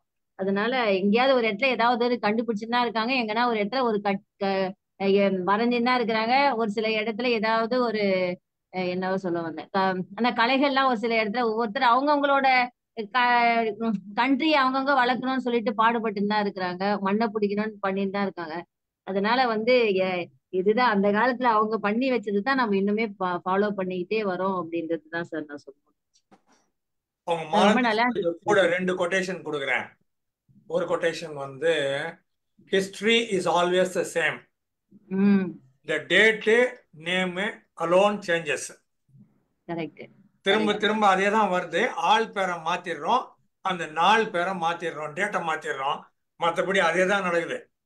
முன்ன என்ன நடந்ததோ அதே தான் நடக்குது. ஒண்ணு, நீங்க ஒழுங்கா ஹிஸ்டரி படிக்கலைன்னா ஹிஸ்டரிக்கு கோபம் வந்துடும். அது என்ன பண்ணுன்னா திருப்பி இன்னொரு வாட்டி பண்ணி காமிச்சு இன்னொரு வாட்டி மாட்டாதரா அப்படின்னு சொல்லும். Till such time you learn, history will repeat itself to teach you a lesson. You do not learn history, history will come back and teach you. Correct correct sir, correct. ஆனா நம்மளோட கண்ட்ரியை பொறுத்த வரைக்கும் ஹிஸ்டரி யாரும் படிக்க மாட்டாங்க sir. அதான் sir வருத்தமா இருக்குது. ஹிஸ்டரி படிச்சா வேலை இல்லை அப்படின்னு சொல்லிடுறாங்க சார். அதுதான் வந்து ரொம்ப வருத்தப்படத்தக்க செய்தியா இருக்கு. ஆனா எல்லாம் மத்த கண்ட்ரில எல்லாம் வந்து ஹிஸ்டரியை வந்து கண்டிப்பா படிக்கணும்னு சொல்லி நல்லா தராங்க படிக்கிறாங்க. எல்லா கண்ட்ரிலும். இந்திரா காந்தி நம்ம ஹிஸ்டரி மட்டும்தான் கிராஜுவேட் பண்ணாம இருக்கோம். நினைக்கிறேன். இந்திரா ஆமா காந்தி ஹிஸ்டரி கிராஜுவேட். ஆமா ஆமா சார். ஆனா இப்போ பசங்க படிக்க மாட்டாங்க சார். ஹிஸ்டரி படிச்சா வேலை இல்லைன்றதால படிக்க மாட்டேங்கிறாங்க நிறைய பேரு. அதுதான் சார் வருத்தம். எனக்கு ஹிஸ்டரியும் ரொம்ப பிடிக்கும், ஜியாகிரபியும் ரொம்ப பிடிக்கும். சார் 10th முடிஞ்சு போகுது சார் ஹிஸ்டரி படிக்கணும்னா. அதுக்கப்புறம் +1 +2 வந்தாலே சயின்ஸ்ல போயிடுறாங்க. அதுதான் சார் பிரச்சனையா இருக்கு. அவங்க எந்த நேரத்துல ஹிஸ்டரியை தெரிஞ்சுக்கணுமோ, எந்த அளவுக்கு நாலேஜ் அந்த பிள்ளைங்களுக்கு வளருமோ அந்த நேரத்துல வந்து நம்ம ஹிஸ்டரியை சொல்லி கொடுக்கறதே கிடையாது. அந்த 10ஆம் கிளாஸ்க்கு முன்னாடியோட ஹிஸ்டரியை முடிச்சிடும் சார். அதான் சார் வருத்தமா இருக்கு. நம்ம சூஸ் பண்ணணும், பார்க்கலாம். அதுல வந்து கத்துக்கிறதுக்கு நிறைய செய்திகள் இருக்கு. ஓகே, மகிழ்ச்சி. முடிச்சுக்கலாமா? ஐ திங்க் முடிச்சுக்கலாம்னு நினைக்கிறேன். இது ஆக்சுவலா நல்ல சப்ஜெக்ட். இந்த சப்ஜெக்ட் நம்ம தொடர்ந்து பேசணும். இது பல பரிமாணங்கள்ல இன்னும் கொஞ்சம் டெப்தா போயிட்டு இது இது நம்மளோட சிவிலைசேஷனையும் எடுத்துட்டு நம்ம மிக்ஸ் பண்ணி ஒரு நல்ல ஒரு ரிசர்ச் மாதிரி பண்ணி பேசணுன்றதுதான் என்னோட ஆசை. அது வந்து அதுல வந்து இவர் வந்து ஒரு பண்பாட்டின் பயணத்துல நல்லா எழுதியிருக்காரு. நம்ம பாலகிருஷ்ணன் எங்க டீச்சர் கூட நல்லா எழுதிறாங்க. இல்ல அது அவங்க இவரை பார்த்து காப்பி அடிச்சிருப்பாங்க. இவர் ரொம்ப காலமா ரிசர்ச் பண்ணிட்டு இருக்காரு. நீங்க அதை பெரிய புக்கு, அந்த புக்கை வாங்கி படிச்சுட்டு இது பண்ணா நல்லா இருக்கும். பார்ப்போம். ஓகே, நன்றி. கலந்து கொண்ட நன்றி. நிகழ்ச்சி நிறைவு. Thank you very much. I enjoyed being with you all. Thank you sir. Good night. Good night. நாளை எல்லாரும் வந்துருங்க. நம்ம மைக்ரோ பிளாஸ்டிக்ஸ் பத்தி சார் பேசுற போறாரு. மைக்ரோ பிளாஸ்டிக் டீடைல்ஸும், மைக்ரோ பிளாஸ்டிக் நம்ம எதெல்லாம் இருக்குது அப்படின்றது ஒண்ணு கேள்வி இருக்கு. நம்ம தண்ணி குடிக்கிற பாட்டில் இருக்குதுப்பா. எல்லாம் தண்ணி குடிக்கிற டூத் பேஸ்ட்ல இருக்குது மைக்ரோ பிளாஸ்டிக்ஸ். சில பல விஷயங்கள் இருக்குது. அதனால சார்கிட்ட கேட்ட பேச சொல்லி அது வந்து நாளைக்கு வெரி குட் பிரசன்டேஷன். எல்லாரும் வந்துருங்க. கல்யாண மேடம் நீங்களும் வந்துருங்க. வெத்தல் பாக்கு வைக்கிறோமா?